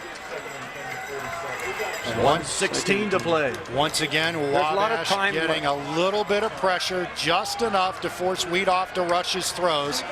And the tip pass brings up second down and long. Really, with 1:16, you got a lot of time left because, number one, we don't have to score. DePaul does not have to score. And they're in, yeah, they need on only 47-yard line. Right, they'll need only a field goal to tie the game. 2nd and 10. Weedoff this time against a four-man rush is going to be sacked. Boy, that's a huge play defensively. Frank Canez for Wabash, a backup linebacker with a quarterback sack, and DePaul has to take a timeout. Frank Canez with a huge play, a large loss of yardage on the sack. Frank Canez is a backup linebacker, but he filled in when Aaron Selby was out for 2 games with a broken foot at midseason. Little Giants did not miss a beat with Canez replacing Selby. Canez comes in here and makes what may be the defensive play of the game, and especially because it backs DePaul up and because we're looking at field goal range here for the DePaul University Tigers. That is a big, big sack to take them out of that field goal range. Well, now you're in a real pickle if you're the DePaul Tigers. You've got 3rd and 17, and on top of that, you have no timeouts remaining with 1:07 remaining in the game. You got 2 downs to make 17 yards, right, or 18 yards. And keep in mind, Coach Morosas, DePaul has yet to convert a 3rd down today. Now they're a perfect 100% on 4th down, but they haven't converted a 3rd down yet. It is 3rd and 18. They are 0 of 13 in 3rd down opportunities today. Out of the timeout and too quick out of the gate, the tight end Chase Jonason. Jonason jumped the gun there. So now it'll be 3rd and 23. Jonason had that touchdown reception earlier. But that penalty for DePaul is just their 3rd of the contest. But boy, if you're a DePaul fan, it comes at a terrible time. If you're rooting for Wabash, you're glad to see it. We have a dead ball. False start on the offense, number 86. Remains 3rd down. 3rd and 23. The right tight end on the right side, Chase Jonason. There he goes. You got to keep in mind they don't have to go all the way. You've got 2 downs to make 23 yards. 3rd and 23. Wabash shows blitz but falls out of it. 3-man rush. This ball is nearly picked off. Billy King stepped in front of David Ariza, who was running down the right hash mark and nearly ended this game with an interception. Billy King, the junior from Peoria, Arizona, a terrific athlete. He was 2nd team all-conference in baseball a year ago. He's a center fielder and playing center field here a bit as the free safety and steps in and bats it down to bring up the biggest play of the afternoon in the Monon Bell Classic. Well, we're down to 1 play, gentlemen, if DePaul would like to see their season continue. 4th and 23. They have got to come up with a first down here, or this game will essentially be over. 1:03 to play, 4th and 23. Weedoff is going to let it fly. Down the field it goes for Jonason, incomplete! And Wabash will take over with 56 seconds remaining in the game, and they're ready to take the Monon Bell back down Highway 231 to Crawfordsville. And once again, it's Jared Lang, the sophomore defensive lineman from Terre Haute, getting the pressure on Weedoff to force him out of the pocket and rush the throw. Not only does Wabash reclaim the Monon Bell, they go 10-0 in the regular season for the 2nd time in 4 years, and they more than likely lock up a home playoff game next week in the Division III postseason. No timeouts remain for DePaul. All Wabash will have to do is take a knee here. And the Little Giants will take the Monon Bell with them back to Crawfordsville after it's spent the last 365 days here in Greencastle. A knee by Harbaugh, 49 seconds and ticking. The play clock has not started. They'll have to snap it at least one more time. The play clock is now started. It is at 21 seconds. The game clock at 35. This will be the final snap of the game. Harbaugh needs only to secure the snap from center, and the game will be over. In the victory formation go the Little Giants, and for just the 5th time in school history, Wabash finishes the regular season undefeated and untied. The last time was 2002 when they finished the year 10-0. And here is the mass celebration as the Wabash fans pour onto the field to congratulate their troops who have won the 112th Monon Bell Classic.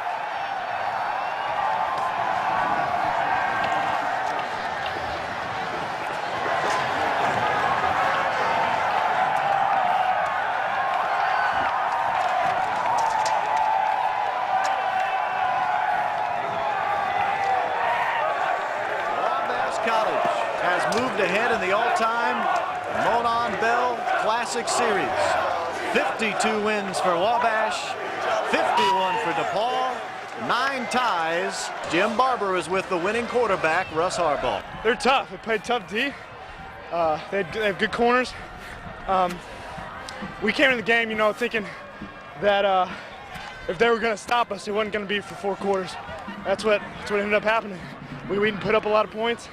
I don't think we put up a lot of passing yards, but we have a great core of receivers.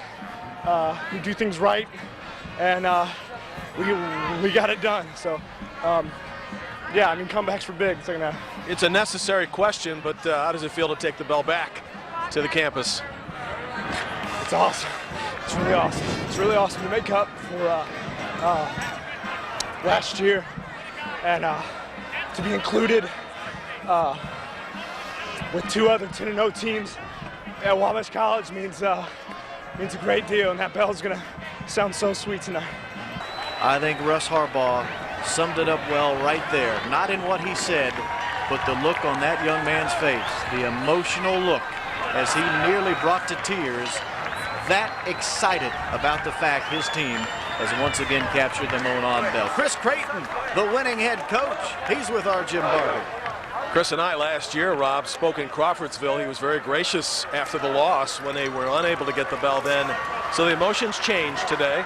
And when you knew it was yours, what was going through your mind? Well, we knew it was ours when there was a 0.0 on the clock. I'm obviously happy for our guys. Our defense really played so well today. And, the thing is, if you preach all the time that it's not just about the wins and losses, but about playing great, then sometimes when you win, you don't have that great feeling, and when you lose, it's not the end of the world. And I think our defense should feel great about themselves, but I didn't call a very good game. Most of that was due to DePaul's defense. Those guys are really good. Great program, and that's why you play them. It's a shame that, someone had to lose today, really. You got 2 senior quarterbacks just getting after it. We just think the world of Ross Wetoff and their team this year. So we're definitely happy that the bell's ringing on our sideline. Don't get me wrong, but yeah, they made it frustrating for us. They did. They're a good football team. Tim Rogers, his first ever game as a Monon Bell coach, coaching the DePaul Tigers sideline. Right now he's with Jim Barber. Well, they play good pass defense. It's just one of the top defenses in the country, and we are not a great throwing football team. We run first to throw, and if we get ourselves in long situations, we're playing left-handed. So, they put us in a situation that we had to convert long situations, which is not our forte, and we didn't do a well enough job in that situation. In 2005, the Monon Bell travels back up the Monon line to Crawfordsville, where it will rest for 1 full season until next year, when these 2 teams will tangle yet again. For Nick Morosis and Joe Emick, I'm Rob Blackman. A big thank you from all of us at LaCie Sports. Again, the final, Wabash 17, DePaul 14. You've been watching the 112th Monon Bell Classic on LaCie Sports.